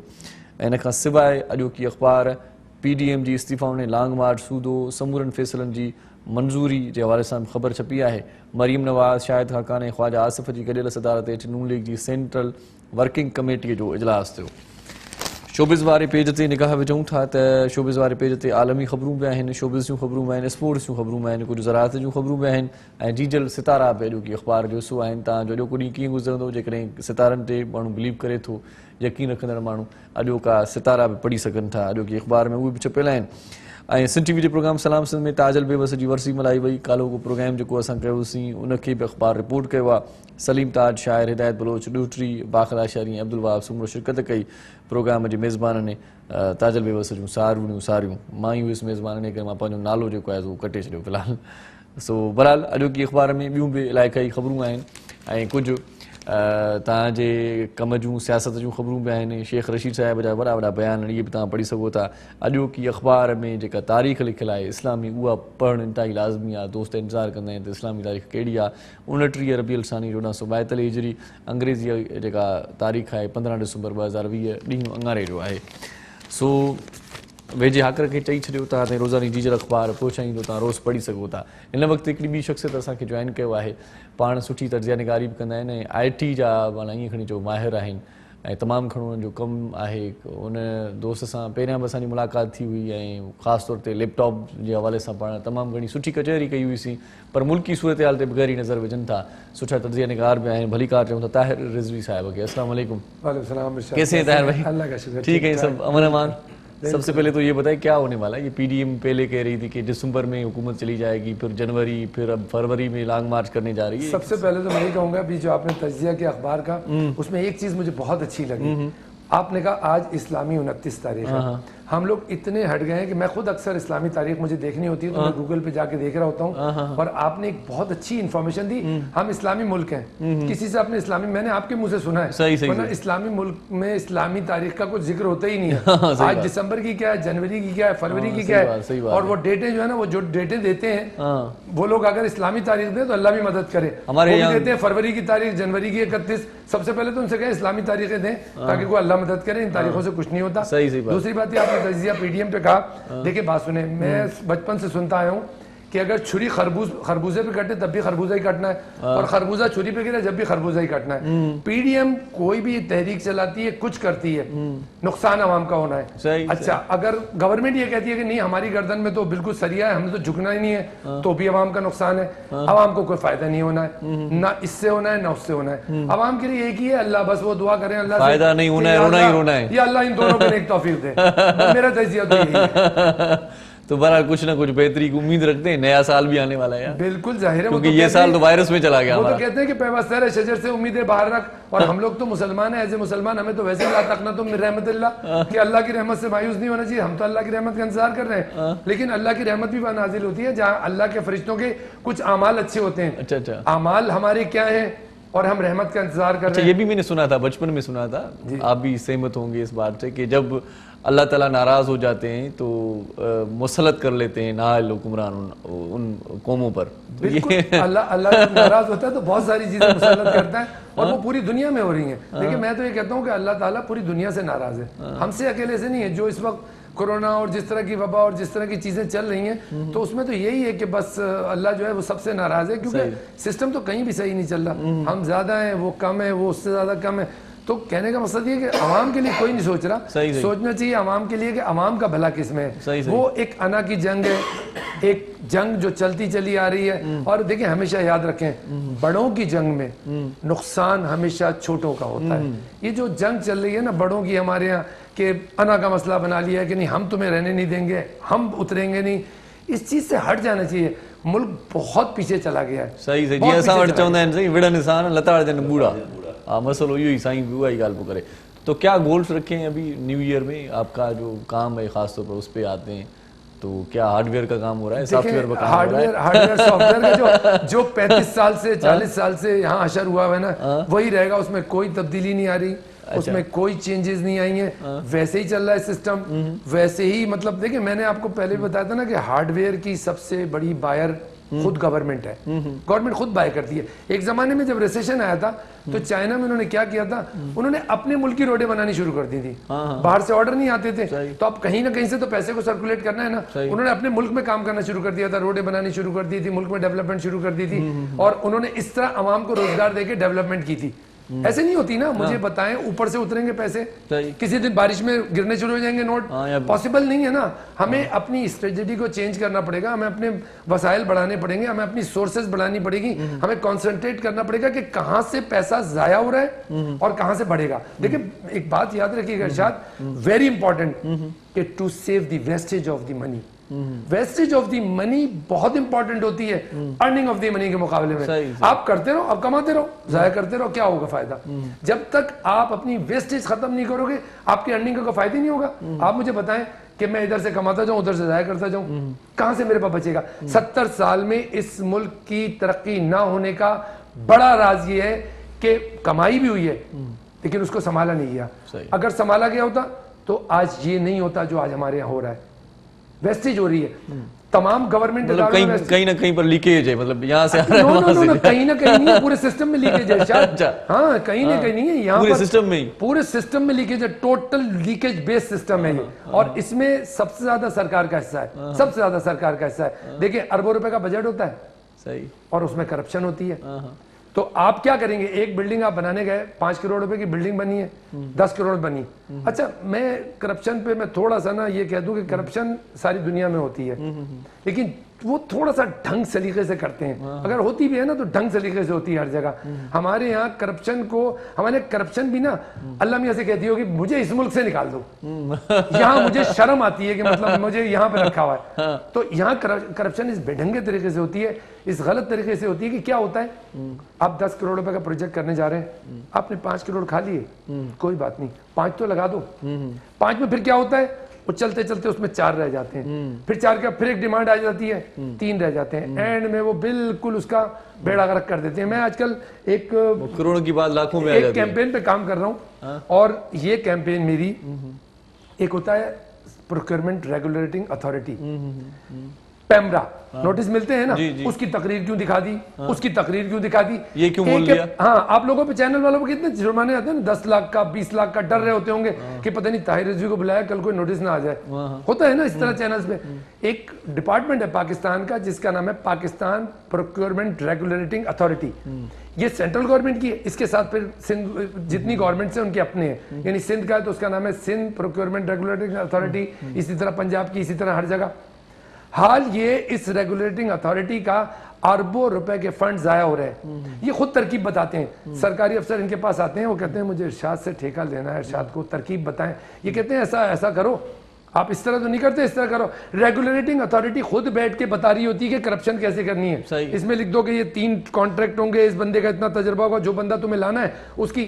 मैंने एक अभी बात कही थोड़े दिन पहले, जब ये डिबेट ज्यादा बड़ी प्रोक्योरमेंट पे, तो मैंने कहा जी आप मुझे इतना बता दें, एक जगह ऐसे ही टेंडर हुआ कंप्यूटर का, उन्होंने लिख दिया international brand, Gartner list, IT लिस्ट, ठीक है जी। वो लिस्ट होती है अमेरिकन सर्वे कंपनीज होती हैं। वो सर्वे कंपनीज अपने अपने सर्वेस की एक कंपनी बना लेते हैं, उसमें इरशाद गए, ताहिर गए, उन्होंने किसी को ऊपर दिखा दिया, किसी को नीचे दिखा दिया। आपको पता है सर्वे क्या होते हैं? मतलब हमारे यहाँ बड़े बड़े रेपुटेबल सर्वे आते हैं, क्या रिपोर्ट होती है? वो कागजों में होती है। एक टेंडर में उन्होंने ये लिख दिया कि जी ये एक किसी में लिख देते हैं गार्टनर लिस्ट, किसी में इंटरनेशनल ब्रांड। तो मैंने एक साहब से कहा, पेपरा में बात हो रही थी, मैंने कहा अगर ये, मैं वजीर आजम साहब से बात कर रहा हूँ, मैं उनसे मुखातिब, मेरे मोहतरम वजीर आजम साहब से, अगर ये शर्त लगा दी जाए कि जो आदमी 3 मरतबा वजीर आजम बना है सिर्फ वो इलेक्शन में हिस्सा ले सकता है, तो हमारे वजीर आजम आते? ऐसी शर्तें लगा दी जाती हैं पाकिस्तान की इंडस्ट्री के लिए, लोकल इंडस्ट्री के लिए, कि वो लोकल इंडस्ट्री आ ही ना जाए। अगर मैं कहता हूँ एक शर्त लगा दें कि जिसने पाकिस्तान में अपना असेंबलिंग प्लांट लगाया हो वो टेंडर में हिस्सा ले सकता है, कितनी कंपनियां बन जाएं, कितने रोजगार के, इसको सीरियस नहीं ले रहे लोग। अच्छा खासे रोजगार के मौके होते हैं IT में और हार्डवेयर में, मगर गवर्नमेंट इसको सीरियस नहीं ले रही है। और मैं, अब मेरे दोस्त तो खैर इतना मेरा साथ देने लगे हैं, अल्लाह उनको मतलब सबको और हिम्मत दे, कि मुझे फोन कर करके कहते हैं कि नहीं ताहिर तुम खड़े रहो, हम तुम्हारे साथ हैं। और इंशाअल्लाह ताला सोशल मीडिया और आप जैसे लोग इंशाअल्लाह साथ देंगे, हम एक दिन इस मुल्क के सिस्टम को चेंज करेंगे जहां हमारा पैसा जाया हो रहा है, और जो पैसा जाया कर रहा है उसका गिरबान। IT मिनिस्टर क्यों बैठे हैं, क्या करते हैं वो? IT मिनिस्टर देखिए, IT मैंने आपको पिछले टाइम में बताया था, IT बड़ी डिफिकल्ट फील्ड है, बड़ी डिफिकल्ट फील्ड है। होता क्या है, लोग डिपेंड कर रहे होते हैं अपने IT हेड्स के ऊपर। सही वो अब फर्ज करें कि एक इदारे का हेड है, मैं आपके मिसाल दे दूंगा इस कैमरे की। अब अगर ये कैमरा मैन कह दे कि शाह साहब आपके चैनल के बॉस को कह कि ये कैमरा सर ये नहीं लीजिएगा, तो आप ये सोचेंगे कि यार मेरा तो मतलब कैमरे से तो मेरा सारा काम चलना है, तो अगर मेरा कैमरा ही सही नहीं होगा तो मैं कैसे काम करूंगा? वो इस तरह डराते हैं। अच्छा, कैमरामैन बता रहा है तो उसका काम ही है। उनके पीछे बाकायदा लेन देन होती है, प्लानिंग नहीं, लेन देन होती है, लेन देन की प्लानिंग होती है, अरबों रुपए के प्रोजेक्ट होते हैं, उनके अंदर लेन देन होती है, उनमें पैसा होता है, उसमें बाकायदा पैसा दिया जाता है, ट्रिप्स दिए जाते हैं। मैंने तो इतना इसके ऊपर काम किया, मैं अभी भी ये कह रहा हूँ कि भाई अगर मैं गलत कह रहा हूँ, अब अभी आपने कल मैंने उसमें टीवी में देखा कि वो पेट्रोलियम की एक वो आ गई है रिपोर्ट, जिसमें पेट्रोलियम में जो अभी पिछले दिनों पेट्रोल शॉर्ट हुआ था, उसमें रिपोर्ट आई है, और रिपोर्ट में गवर्नमेंट ऑफिसर्स हैं, बड़े ऑफिसर, जिनको जिम्मेदार ठहराया। ठीक है जी, मैं कह रहा हूँ मेरे वजीर आजम साहब एक IT माफिया भी बना देना, एक कमीशन बना दें कि यार क्या वजह है कि पाकिस्तान में 30 साल में कोई IT कंपनी डेवलप नहीं हो सकी। मैं वेंटिलेटर बन रहा है, सारे इलेक्ट्रॉनिक आइटम बन रहे हैं, IT क्यों नहीं बन रहा? इस पर एक कमीशन बना दें, उसके अंदर आप देखें जब वो कमीशन बनेगा उसकी रिपोर्ट आएगी, आपको पता चल जाएगा। कमीशन आधे प्रूफ तो मैं दे दूंगा उस कमीशन को, आधे वो खुद निकाल लेगा इंशाल्लाह, तो पता चल जाएगा क्या हुआ है। बात ये कि इस तरह नहीं काम चलेगा, इसको इस यहाँ पर चाहिए एक बड़ी एफर्ट्स चाहिए, बहुत एफर्ट्स चाहिए, तब जाके सिस्टम चेंज होगा। अब एक मैं ऐसे बैठे बैठे रात को 4 बजे ना एक शेर जहन में आ गया। अच्छा, और अजीब सा शेर, पूरी नज़्म है लेकिन मैं सिर्फ एक शेर सुनाऊंगा। रात को 4 बजे वाला शेर खतरनाक लग रहा है। मैं आपको बता रहा हूँ क्या आया जहन में, ऐसे बैठा हुआ सोच रहा था, तो जुमला ये आया जहन में कि ये कैसा इंसाफ है, चोरी का रास्ता साफ है। ये कैसा इंसाफ है, चोरी का रास्ता साफ है, पिछला तो आया नहीं है, अगला भी सारा साफ है। वाह वाह, पिछला तो आया ही नहीं है और अगला भी सारा साफ है। भाई आप जरूर चोरी पकड़ो। और इमरान खान साहब ये कह रहे होते हैं कि कोई ये नहीं कहता कि कर्जा माफ है। बिल्कुल पकड़ना चाहिए, बिल्कुल सही है। मैं एग्री करता हूं कि अगर वो समझते हैं कि कोई करप्शन को हमें रोकना है और कोई करप्शन हुई है, दैट्स गुड, अच्छी बात है, बहुत अच्छी बात है। लेकिन इरशाद आप मुझे एक बात बताएं, जो हो रही है उसको भी तो रोकना चाहिए। सही बात है, सही बात, इतनी सी बात है। सही, दोनों रोकेंगे तब बात बनेगी, वरना वही बात है, आप इधर से पानी डालते जाएंगे उधर से निकलता जाएगा। सही सही, वेस्टेज, वही मैंने कहा ना, वेस्टेज जब तक नहीं रोकी जाएगी सेविंग का कोई फायदा नहीं होगा। मकबूल सिंह ता छा चवण चाहिए तो इहो जेसिताईं उन ते न हूंदी, सही, हाँ तेसिताईं मक़सदु नतीजो न निकिरंदो। तव्हां सहमत आहियो त नंढी साई था वठूं पाण? बहितर, नंढी साई वठूं था, वञो केॾा बि असां सां गॾु रहिजो, ॾिसंदा रहिजो पंहिंजो प्रोग्राम सलाम सिंध।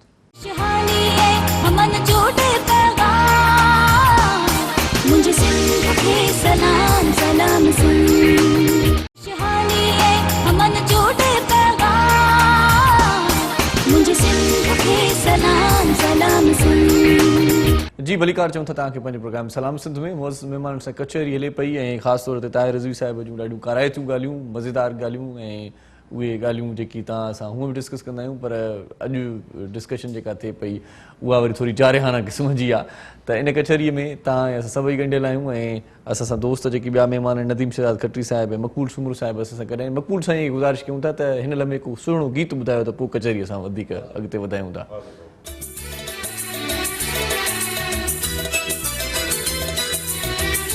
साईं वाह वाह क़द तोले थो लिखां मां सनम ॾाढो सुहिणो कलाम सदाबहार कलाम आयुब साईं कंहिं ज़माने मुंहिंजे ख़्याल में मनसूर किरणी साहिब जी आवाज़ ॿुधो हुअसीं ख़बर न आहे ईअं लॻी फील थिए थो ईअं मनसूर किरणी साहिब ॻायो हुयो ऐं मां जीअं तव्हांखे ॿुधायो त सदाबहार कलाम ॿुधाईंदो आहियां उहे कलाम अॼु पंहिंजे प्रोग्राम जो हिसो कयासीं ऐं अञा भी कुछ कलाम रहनि था उहे ॿुधंदासीं सो ताहिर भाई आजकल ऑनलाइन का बड़ा चर्चा हो रहा है ऑनलाइन हर चीज़ ऑनलाइन तालीम भी ऑनलाइन हो गई इसमें क्या समझते हैं फ़ायदा है नुकसान है माजी है मुस्तकबिल क्या होगा इसका ऑनलाइन अच्छी चीज़ है और अगर उसका सीरियस इम्प्लीमेंटेशन किया जाए तो बहुत अच्छी है दुनिया में जाहिर है ऑल्टरनेट वेज निकाले जाते हैं कभी भी दीवार के साथ जाके नहीं लगा जाता जब हम किसी मुश्किल में आते हैं आज देखें जब कोरोना शुरू में आया था तो उस वक्त हमें बड़े प्रॉब्लम्स हो रही थी और लोग नहीं समझ रहे थे इन चीज़ों को सोशल डिस्टेंसिंग या मास्क या ये लेकिन फिर ग्रेजुअली पूरा नहीं अभी भी बहुत बुरा हाल है लेकिन थोड़ा बहुत कुछ लोगों ने अभी इतना अवेयरनेस हो गई कि वो इसकी पाबंदी कर रहे हैं सही इसी तरह बिल्कुल ऑनलाइन अब ऑनलाइन क्लासेस इवन कोरोना खत्म हो जाए जब भी ऑनलाइन क्लासेस ऑनलाइन चीजें सॉफ्टवेयर हार्डवेयर देखिए हमारे यहाँ कॉन्सेप्ट ये ज्यादातर लोगों का फोकस होता है सॉफ्टवेयर की तरफ वो सॉफ्टवेयर की तरफ चले जाते हैं सही वो कहते हैं हमारे पास पेट्रोल का टैंक होना चाहिए लेकिन वो ये नहीं सोचते कि गाड़ी भी होनी चाहिए सही बात पेट्रोल गाड़ी में डलता है ना सही तो जब गाड़ी नहीं होगी पेट्रोल कितना रखेंगे तो क्या फायदा होगा सही बात है तो ऑनलाइन बिल्कुल आज की जरूरत है लेकिन प्रॉब्लम क्या है देखिए ऑनलाइन के लिए इंफ्रास्ट्रक्चर वैसा होना चाहिए आज मेरे पूरे पाकिस्तान के स्कूलों को नॉट फॉर सिंध पूरे पाकिस्तान के स्कूलों का हाल बुरा है हालत ये कि बच्चे दरियों पे बैठ रहे हैं हालत ये कि लैब्स का किसी जमाने में लेबोरेटरी का सामान खरीदा जाता था सही आज लैब्स ही नहीं है आज बगैर प्रैक्टिकल के नंबर दे दिए जाते हैं बच्चों को हमारे जमाने में बाकायदा हम प्रैक्टिकल करते थे बाकायदा ब्यूरिट लेते थे पिपिट लेते थे उसमें प्रैक्टिकल मेंढक का ऑपरेशन हुआ करता था किसी जमाने होता था आपको पता होगा ठीक है साइंस पढ़ने वाले को पूरा प्रैक्टिकल करना पड़ता था अब साइंस विदाउट प्रैक्टिकल है मोस्टली नहीं होता होता है बड़ी लेवल पे जाके यूनिवर्सिटीज वगैरह में लैब्स हैं लेकिन स्कूल लेवल पे खत्म हो गई हैं देखिए ऑनलाइन क्लासेस आप कैसे करेंगे आपके स्कूलों में लाइट नहीं है आपके बहुत सारे स्कूल ऐसे हैं गांव देहात के जहाँ पे लाइट नहीं है जहाँ पे फर्नीचर नहीं है जहाँ अवेयरनेस नहीं है जहाँ पे नेट तो चले मैं कहता हूँ फिर भी काफी जगह पे आ गया है तो सबसे पहले तो आपने बेसिक स्ट्रक्चर को सही करना पड़ेगा ना ऑनलाइन के लिए ऑनलाइन ऐसे नहीं होगा जिस तरह मैं बैठा हूँ आज मेरी गवर्नमेंट के पास बहुत सारा पैसा आ जाए और वो स्कूलों में टैबलेट दे दे बच्चों को या लैपटॉप दे दे बच्चों को चला भी जाएगा टैबलेट बच्चों तक लेकिन वहां पर जाके फिर वो चार्ज कैसे होगा ऑनलाइन के लिए स्कूल में जाना तो नहीं पड़ेगा घर बैठे बैठे होगा लेकिन घर पे बैठे भी तो लाइट तो होनी चाहिए ना लाइट नहीं है अच्छा बहुत से स्कूलों में ऐसा है कि वहां पर ही नहीं सिस्टम ही नहीं है लाइट का अब अगर हेडमास्टर बैठा हुआ है तो वो बहुत बहुत हाई क्लास काम है उसके लिए फिर कॉन्फ्रेंस सिस्टम हो फिर बच्चों को ऑनलाइन क्लासेस अच्छी चीज है और कुछ इंस्टीट्यूशंस कर भी रहे हैं शुरू भी हो गई है लेकिन जो हमारे यहाँ जो बेसिक जो डैमेज है ना वो है प्राइमरी हमारे यहाँ जो प्राइमरी एजुकेशन है ना वो डैमेज हुई हुई है जब तक उसका स्ट्रक्चर स्ट्रांग नहीं किया जाएगा ऑनलाइन क्लासेस तो फिर ऊपर आके होती है ना ऊपर फिर जब प्राइमरी से चलते हैं सेकेंडरी से आते आते फिर कितने लोग रह जाते हैं कितने बच्चे फिर जाके यूनिवर्सिटियों में जाते हैं हमारे यहाँ आपको पता है पढ़ाई में बहुत ज्यादा है तो जब तक कि बेसिक सही नहीं होगी बेसिक में मतलब प्राइमरी लेवल पे फोकस किया जाए गाँव देहात के बच्चों को अवेयर किया जाए उनके माँ बाप को अवेयर किया जाए उस पर फोकस किया जाए उनकी दिलचस्पी के लिए क्या है ये वो टूटी बिल्डिंग होती है 2 कमरे उसके अंदर बना देते हैं बुनियाद मजबूत होनी चाहिए उस कमरे का भी 10 साल बाद प्लास्टर गिर रहा होता है 5 साल बाद प्लास्टर गिर रहा होता है छोटे बच्चे को ना आपको दिलचस्पी देनी पड़ती है उसके लिए वो माहौल फराहम करना पड़ता है वो बच्चा गाँव का हो या बच्चा शहर का हो बच्चे की नेचर एक होती है वो खूबसूरत चीजों से अट्रैक्ट होता है उसको पढ़ाने के तरीक़ेकार होते हैं उन तरीक़ेकार पे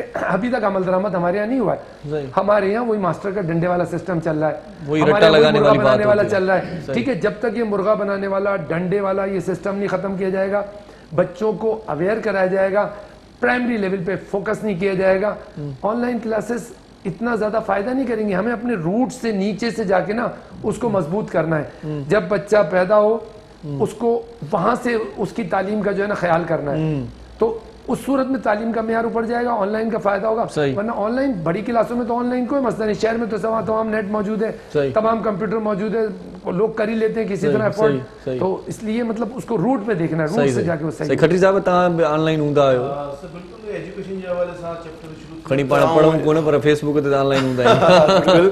एजुकेशन जे हवाले सां असां जो जेके कोशिशि कंदा आहियूं, जेके असांजा एजुकेशन जा मिनिस्टर आहिनि, त असांजे जेको इलाइक़ा आहिनि उते वाक़ई ॿारड़ी या साईं जिन ॻाल्हि कई त यकीन करियो त उन ते फर्नीचर बि न आहे, पटे ते वेही ॿार पढ़ंदा आहिनि। हालांकि केतिरी बजट अचे थी, केॾा बजट थी वञे, उनजो चेक एंड बैलेंस कोन्हे, ऐं ॿार ईअं सम्झी त छित बि न हूंदी आहे, ईअं भूंगियुनि में पढ़ंदा बि आहिनि। असां ॾिसंदा आहियूं छा थींदो हिननि। असांजो इलाइक़ा हूअं बि तइलीम जे हिसाब सां डिस्ट्रिक्ट ठट्टो ऐं डिस्ट्रिक्ट सिजावल तमामु सॼे पाकिस्तान में सफ़ा तइलीम जे हिसाब सां हेठनि। उन्हनि जी केरु उन्हनि जी सहायता लहंदो, उन्हनि जो केरु ॾिसंदो उन्हनि जी। यकीन करो असांखे ॾाढो डपु थो थिए त असांजो नसल असांखे माना माफ़ु कोन कंदो अचण वारो। त तइलीम जे हिसाब सां असांखे जीअं जेके उते या मुंतख़ब जेके नुमाइंदा आहिनि उन्हनि खे बि चवंदासीं हिन चैनल जे हवाले सां त बराए करम तव्हां तइलीम ते वधि खां वधि तवजो ॾियो, ॿारनि जी तइलीम तबाह न करियो। कापी बिल्कुलु हुजे न, कापी करे ॿारु पास थो थिए, उहो छा इंजीनियर डॉक्टर थींदो, छा माण्हुनि जी ख़िदमत कंदो। कापी करे तव्हां असांजे इलाइक़े में कापी बि ज़्यादा आहे, कापी ते ऐं चवंदुसि त उहा कापी ते बंदि सिस्टम बंदि थियणु खपे। ॿारनि खे सुठा क्लास स्कूल बिल्डिंग उन खे ॾिनी वञे, फर्नीचर ॾिनो वञे, किताब यूनिफॉर्म ॾिनो वञे, मतिलबु खोड़ सारा इलाही इशू आहिनि। त असां छा उस्ताद पढ़ाइनि कोन था, पोइ आख़िरी टाइम ते पंहिंजे स्कूल जो मयार ख़राब न थिए, उस्ताद वेठो आहे खिले थो। मैं 2 मिनट सिर्फ आपसे ले लूंगा, मैं 2 मिनट से आपसे 5 मिनट आपको देते हैं। मुझ में आदत है, मैं बात भूल जाता हूँ। पहली बात तो मैं भाई की क्लियर करूं, जो भाई ने कहा था कि डंडे का या मुर्गा बनाने वाला जमाना नहीं है, और ना ही कोई ऐसा अभी आप पूरे पाकिस्तान में देखें, ये हुकूमत की तरफ से आर्डर आ चुका है कि हम किसी पर हाथ नहीं उठा सकते। लोग, मैं पूरी बात कर लूं तो ये लोग बेखबर हैं, बाहर वाले हैं, जो मजबूरी तौर पर जो बात करता है ना वही सब एक साथ आवाज मिला देते हैं। सबसे बड़ी बात यह है कि हर एक पर जिम्मेवारी है। अगर टूट फूट का शिकार है स्कूल, तो क्या टीचर वो दीवारें बनाएंगे, उस छतें बनाएंगे? जो मकसद जिसके हाथ में बजट आता है, सेक्रेटरी बैठे हैं, मिनिस्टर बैठे हैं, या जो भी है, जिसके हाथ में जो चीज है, अगर उसको देख रहे हैं कि डिफॉल्टर है, उसको फौरी तौर पर। वही बात हुई करप्शन की बात। आस्ता आस्ता आ रहा हूँ। अगर इस मौजू पर मैं बात करूंगा तो प्रोग्राम टाइम बिल्कुल प्रोग्राम निकल जाएगा, लेकिन मैं यकीन से कह रहा हूँ लोग बेखबर है। इतना जितनी भरमार एक टारगेट एजुकेशन टीचर्स पर करते हैं, हमारा जितना फर्ज है ना, अब अगर इंसाफ किया जाए, अगर कापी चलती है तो क्या आम आदमियों को पता चल सकता है कि कापी हो रही है? हमें पता है कापी, किसके हाथ में है रोकना? इस पर एक्शन क्यों नहीं ले रहे? नहीं तो फिर असातिज़ा क्या करते हैं? वो अगर नहीं, हमारा काम पढ़ाना, सेंटर पढ़ता है, हम एक एक बच्चे के साथ सेंटर पर नहीं जाएंगे कि इसका सेंटर कहाँ पड़ा है। वहाँ इंतजाम क्यों धर्म भरम होता है, रेंजर्स की गाड़ियां खड़ी होती हैं, और उसको देखा जाए तो मकसद एक जब कैमरे जो सेंटर पे असातिज़ा होते हैं तो वो अपने बच्चों को, अपने स्कूल के बच्चों को एक दूसरे अंदाजा हो जाएगा कि ड्यूटियां कौन करता है। अगर एक कमरे में एक टीचर ड्यूटी करेगा ना, बाकी आपको अंदाजा हो जाएगा कि उन रूम्स में किस तरीके से क्या हो रहा है, और उसमें सिर्फ नाम बदनाम टीचर्स का होता है, और बाकी जो अब कहते हैं कि दो, अगर मकसद है कि मछली कहते हैं कि पूरा टुकड़ा खराब, कौन करवाता है? असातिज़ा का नाम खराब। अगर एक या दो डिफॉल्टर होते हैं ना टीचर्स, उसमें सब लपेट में आ जाते हैं। ऐसा नहीं होना चाहिए। जो है, मैं तो ये कह रहा हूँ, और सच ये है कि जिसमें फॉल्ट हो, सेंटर्स में ये होता है कि असातिज़ा खुद आते हैं कि ये मेरा भतीजा है, ये भांजा है, इसकी यार आपको पारत हो, इसका ख्याल रखिएगा। नहीं, ऐसा नहीं होता। वो कारतूस लेके आते हैं खुद, वो कारतूस बंदूक रेवॉल्वर जमाना नहीं है। अब इसमें ये कि कैमरा सिस्टम है, कैमरे में आप सब सकते हैं, देख सकते हैं, जो सही है, जो गलत है गलत है। अगर जो पनिश दे दो जो गलत है फौरी तौर पर, ऐसा कोई वो किया जाए। न वो कापी खसे भी हैं, वो वरी उन महिल वरी वापस भी कंदा आहिनि कॾहिं कॾहिं। मैं वही आपसे कह रहा हूँ, जो ड्यूटी करते हैं वो टीचर नहीं होते इरशाद। सेंटर जहाँ पढ़ रहा है ना, अब 50 वो हैं जो अमला उस स्कूल में जितने होते हैं, एक टीचर हालांकि जाता है। ड्यूटियाँ मकसद कौन शेड्यूल बना कर देता है कि आप इस रूम में जाएँ, आप इसमें जाए। अब हमारा इतना अरसा गुजरा है, फील्ड में हूँ, अब मैं ज्यादातर अब कहेंगे तो फिर वो बात वो बढ़ती जाएगी। लेकिन ये है कि गोल घूम फिर कर बात उसी में आ जाती है। यहाँ गलती हो, देखो ये गलती हो रही, पहले एक एक करके दुरुस्त करें सिस्टम को। करना पड़ेगा। हाँ, बाकी सब भरमार एक पर तो मेरे ख्याल में ये नाइंसाफी है। फिर कहते हैं चलते हुए जानवर को स्टिक मारना बहुत وہ ہے. صحیح صحیح صحیح. میں ایک چیز اس میں واضح کر دوں. پہلی بات تو میں خود اسکول ٹیچر کا بیٹا ہوں اور میں ٹیچرز کی بہت احترام کرتا ہوں, پروفیسرز کا بہت احترام کرتا ہوں. یہ ٹرو ہے کہ ٹیچرز نہیں اسکول کے مینجمنٹ کو صحیح کر سکتے. ٹیچر کا کام نہیں ہے بلڈنگ بنانا, ٹیچر کا کام نہیں ہے انفراسٹرکچر کی طرف دیکھنا, فرنیچر کی طرف دیکھنا, لیکن جن کا کام ہے اور جو کرتے ہیں ان کو تو دیکھنا چاہیے نا. اور پھر یہ ساری چیزیں مل کے ہوتی ہیں. ٹیچرز بہت سی جگہ ٹیچرز اگر اقدام اٹھائیں اب جیسے پرچے یہ مطلب یہ جو نقل والی بات کی بھائی نے, بالکل یہ بڑے آرام سے کنٹرول ہو سکتی ہے, کیوں نہیں ہو سکتی, مگر اس میں آپ پھر وہی گھوم پھر کے ارشاد, پھر آپ کہو گے یار آپ مافیا پہ آ جاتے ہو. ارشاد اس میں ہی مافیا ہے, اس میں بھی مافیا ہے. ایک زمانے میں سینٹر بکتے تھے, اب مجھے نہیں پتا پورے سینٹر بکتے تھے اور وہ سینٹر میں خالی کاپی کرائی جاتی تھی, کاپی گھر سے باہر چلی جاتی تھی اور کاپی بھر کے آ جاتی تھی.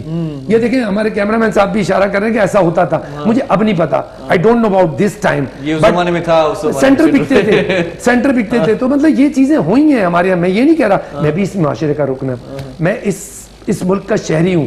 اگر میں یہ چیز پوائنٹ آؤٹ کر رہا ہوں تو میرا مقصد خدا نہ خواستہ کسی کی تذلیل نہیں ہے.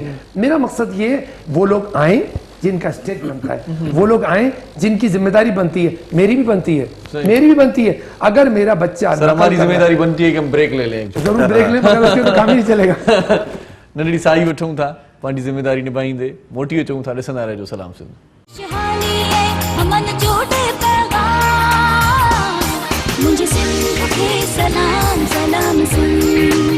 شہانی ہے امن چوٹے پیغام مجھے سندھ کے سلام سلام سن. جی سلام سندھ میں ایک بار وری تاں کے ملکار چوں تھا. اساں معزز مہمان گڈ ہیں ندیم شہزاد کھٹری صاحب, مقبول سومر صاحب, طاہر رضوی صاحب. کچہری جا آخری لمحہ ہیں ऐं कचहरीअ खे वधीक कराइतो पढ़ण जे लाइ ताहिर साहब खां पुछा कयूं. सर आपका क्या अभी वो इदारा किस तरह से रन हो रहा है, लैपटॉप वगैरह का थोड़ा सा बता दें. सर अभी तो देखें, मैंने बताया ना आपको कि अभी तो सबसे बड़ी जो प्रॉब्लम है वो ये है क्योंकि बातें बहुत अच्छी करते हैं आप, तो ये बातें मानने वाला कोई क्यों नहीं है. मतलब जहाँ पर जाते हैं तो वो कोई हुकूमती सतह पर की कोई होनी चाहिए, प्रोमोट होना चाहिए. बहुत अच्छी आपने ये सवाल किया है. बेसिक और दलाइल के साथ बात करते हैं, ऐसे नहीं कि सिर्फ बात ही करते हैं, दलाइल भी देते हैं अच्छे आप.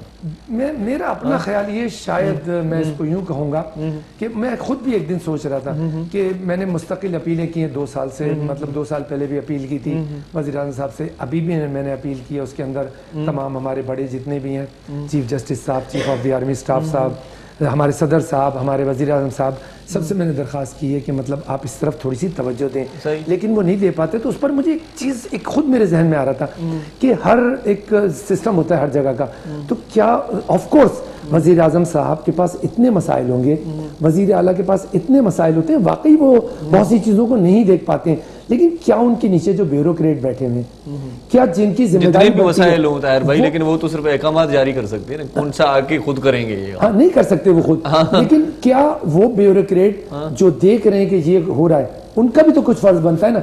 सारे मसाइल में सदर पे, वज़ीर आज़म साहब पे डाल के या आर्मी चीफ पे, चीफ जस्टिस साहब पे डाल के मैं नहीं बैठ सकता. कुछ मेरा भी मसला है कि वो ब्यूरोक्रेट, जिन ब्यूरोक्रेट के ये अंडर में आता है. मैं अभी आप स्कूलों की बात हो रही थी ना, 4 साल से यहाँ पर फर्नीचर नहीं लिया गया हमारे सिंध में. टेंडर्स वगैरह होते हैं और टेंडर कैंसिल हो जाते हैं, उसके बहुत सारे वजूहात होती हैं. मतलब अब कोई पूछने वाला नहीं है कि भाई ये ऐसा क्यों हो रहा है, और उसकी वजूहात ये होती है कि पीछे जाहिर है किसी ना किसी का कोई हाथ होता है, कुछ होता है. कहने का मकसद ये कि देखिए उन लोगों के पास बहुत काम होते हैं, उनके जो लोग उनके जिसके डोमेन में आता है ये, मसलन पब्लिक प्रोक्योरमेंट अथॉरिटी, वो वज़ीर आज़म के अंडर में नहीं आती है. अच्छा, वो आती है कैबिनेट डिवीजन के, जो मुझे पता चला कैबिनेट डिवीजन के अंडर में आती है. तो कैबिनेट डिवीजन वाले उसको क्यों नहीं टेकअप कर रहे हैं?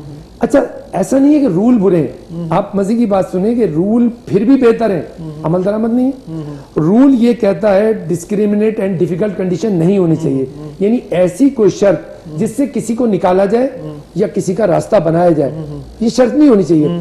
ऐसी शर्तें लगती हैं और वो कहते हैं कि नहीं, ये शर्त है नहीं, हम तो किसी का रास्ता नहीं निकाल रहे. यहाँ तो हमारे यहाँ तो 5 आदमी आए हैं जिन्होंने हमारे यहाँ पार्टिसिपेट किया है, 5 आदमियों ने पार्टिसिपेट किया है और 1 आदमी का रास्ता रोक रहे हैं, तो क्या वो रास्ता रोकना नहीं कहलाएगा? ठीक है जी.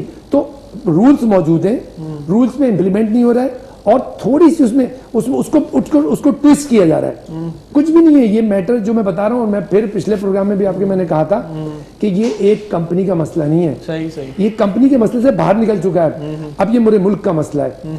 एक सिर्फ ایک کام کر دیں وزیر اعظم صاحب, ایک کام 10 منٹ دے دیں, 15 منٹ, آدھا گھنٹہ بٹھائیں اپنے وزیروں کو سارے, یار یہ کیا مسئلہ ہے, یہ ٹو انویلپ, یہ کیا مصیبت ہے, آؤ ذرا ڈسکس کرو. اربوں روپے کی بچت ہو جائے گی, کیونکہ ہر ٹھیکہ پروکیورمنٹ کے تھرو جاتا ہے, سینٹرل گورنمنٹ کا ہو, سندھ گورنمنٹ کا ہو. ہوتا کیا ہے, ایک ٹارگیٹڈ بڈر ہوتا ہے جس کو ٹھیکہ دینا ہوتا ہے. پہلی مرتبہ اگر ناکام ہو جاتے ہیں پھر ٹینڈر کینسل کر دیتے ہیں, پھر دوسری دفعہ کوشش کرتے ہیں, پھر تیسری دفعہ کوشش کرتے ہیں.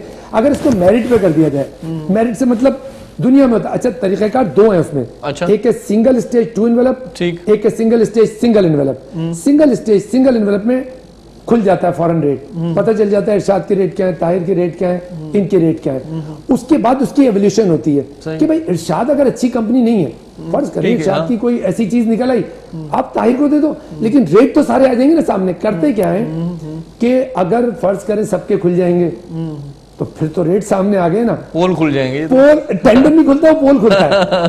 آپ ماشاءاللہ باتیں بہت اچھی کرتے ہیں, یہ پول کھل جائیں گے. اس لیے اس طریقہ کار کو ہٹا کے دوسرا طریقہ کار کرتے ہیں. رول کی وائلیشن ہوتی ہے. رول یہ کہتا ہے کہ کمپیوٹر کی خریداری سنگل اسٹیج ون انویلپ پہ ہوگی.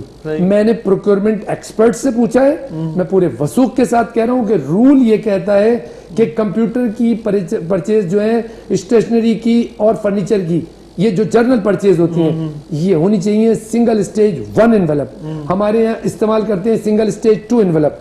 2 کمپیوٹر کا ٹینڈر ہوتا ہے نا, 2 کا, اس میں بھی سنگل اسٹیج ٹو انویلپ. اس میں بہت لمبا پروسیس ہوتا ہے اور مہنگا سامان ملتا ہے, اور تھوڑا تھوڑا کر کے ہم دیکھیں اربوں روپے کا روز لاس ہو رہا ہے. اور میں نے یہ مشن اٹھا لیا ہے, انشاءاللہ تعالی جب تک یہ اپنے انجام کو نہیں پہنچے گا میں تو اپنی پوری کوشش کرتا رہوں گا.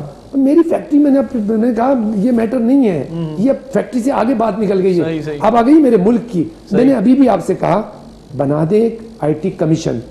پاکستان میں آئی ٹی کی کوئی فیکٹری لیپ ٹاپ یا ہارڈ ویئر بنانے والی کیوں نہیں اسٹیبلش ہو سکی؟ پرانے سیکنڈ ہینڈ آتے ہیں, وہی سیکنڈ ہینڈ آتے ہیں, اور سیکنڈ ہینڈ آپ یہ دیکھیں دنیا بھر میں بند ہے, ہمارے یہاں چلتے ہیں, ہمارے یہاں چل رہے ہیں. یعنی گریو یارڈ بنا دیا بالکل سیکنڈ ہینڈ کمپیوٹر کا. اور سیکنڈ ہینڈ کا کہیں گے بھائی اس کے بٹ سیکنڈ ہینڈ کی مافیا اتنی مضبوط ہے کہ وہ اس سے بھی بڑی ہے. وہ اچھا ان کو یہ نہیں پتا کہ یہ کتنا ملک کا نقصان ہو رہا ہے. لینے والا بھی بڑا خوش ہو کے لے رہا ہوتا ہے. آپ یقین کریں اگر لوکل لیپ ٹاپ لیٹسٹ 25,000 میں لیں تو وہ اس سے اچھا ہوگا جو 30,000 کا وہ لیتے ہیں پرانا, 5 سال پرانا, لیکن اویئرنس نہیں ہے. وہ کہتے ہیں نہیں یہ والا اچھا ہے. اچھا چلیں, میں پھر ایک سوال میں نے اکثر کیا, میں آپ سے پھر دوبارہ, ایک سر بھی ہمارے بیٹھے مہمان گرامی, ذرا مجھے یہ بتا دیں اگر وہ لیپ ٹاپ اچھا ہوتا ہے, اگر وہ کمپیوٹر اچھا ہوتا ہے, وہ گورا اس کو نکالتا کیوں ہے؟ وہ کیوں نکال کے باہر پھینک دیتا ہے؟ ان کے کام کا نہیں رہتا, ان کے کام کا نہیں رہتا, ان کو پتا ہے. اور اس کے بعد اس کے بدلے ہم کتنے اربوں روپے باہر بیچتے ہیں. اس سے میری انڈسٹری کو نقصان پہنچ رہا ہے, میرے ملک کو نقصان پہنچ رہا ہے. ایک مرتبہ پابندی لگا دیں. دیکھیں ابھی پابندی لگی, کورونا میں پابندی لگی ہے, لوگوں نے راستے بنا لیے نا.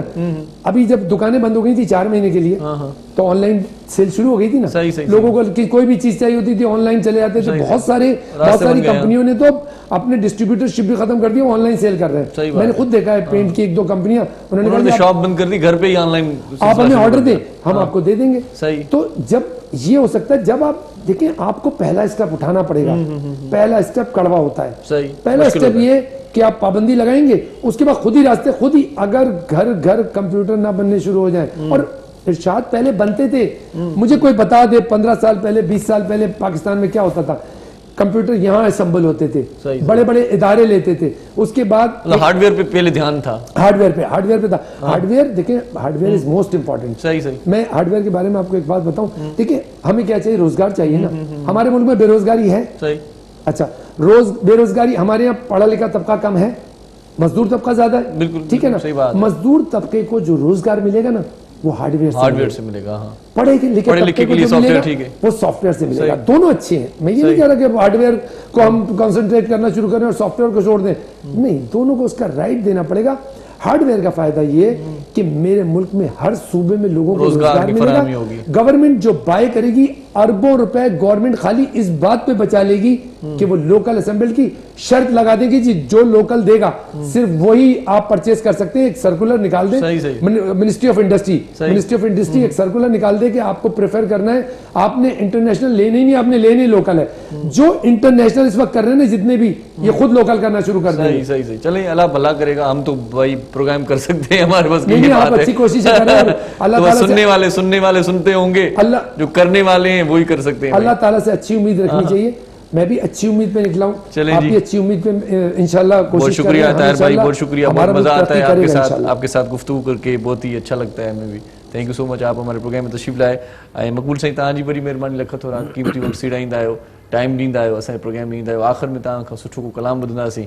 ऐं नदीम शहज़ाद खत्री साहिब, तव्हांजी वॾी महिरबानी, तव्हांजे मुस्तक़बिल जे लाइ, तव्हांजी अदाकारी, एक्टिंग ऐं गुलूकारी जे लाइ असां नेक तमन्नाऊं, नेक ख़्वाहिशूं जो इज़हार कयूं था ऐं उमेदु कयूं था तव्हांजो इन पासे जेको बि रुझान आहे या जेका मंज़िल में आणणु चाहियो था त उहा आसानी सां तव्हांखे मिली वञे। मोहरम साईं तव्हांजी वॾी महिरबानी, लख थोरा तव्हांजा बि जिन मारूड़नि, जिन सांगेड़नि ऐं जिन असांजे दोस्तनि सिंधियुनि ॾेह परॾेह में असांजो प्रोग्राम ॾिठो, उन्हनि जी वॾी महिरबानी।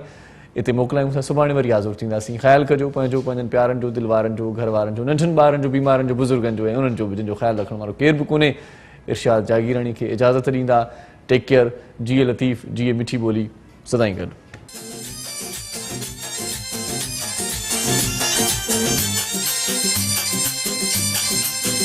सोना लगता है अली वाला, सोना लगता है अली वाला, सोना लगता है अली वाला, सोना लगता है अली वाला।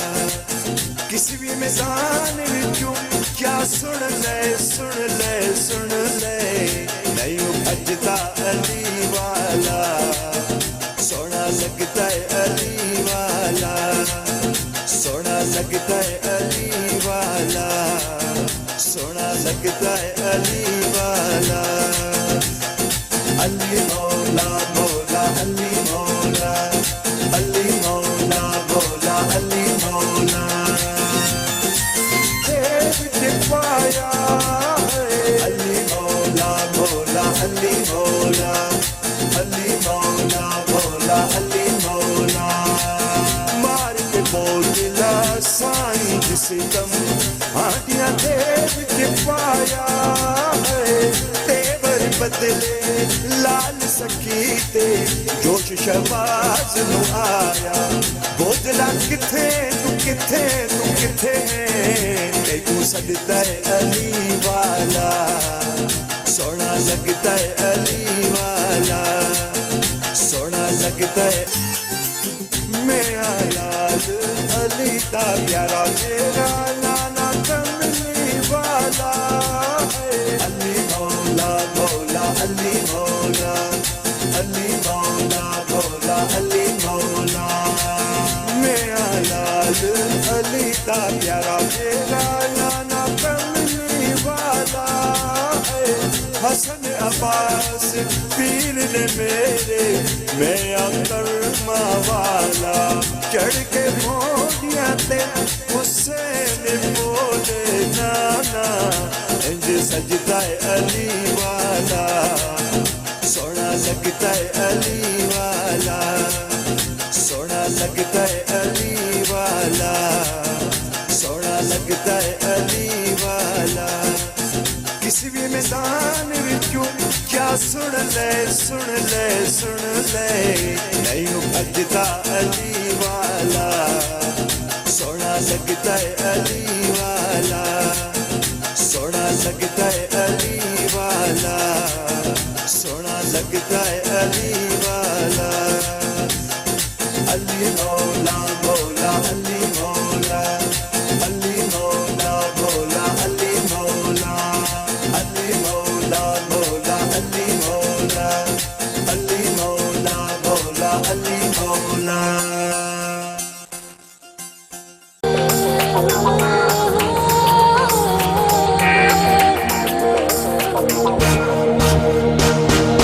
सुबह सुबह जो पखी अखेर माउड रे थो, हरी नारी रबखे संभाले निकरे थो। हिन सरज़मीन सिंध ते जिए सजो घरे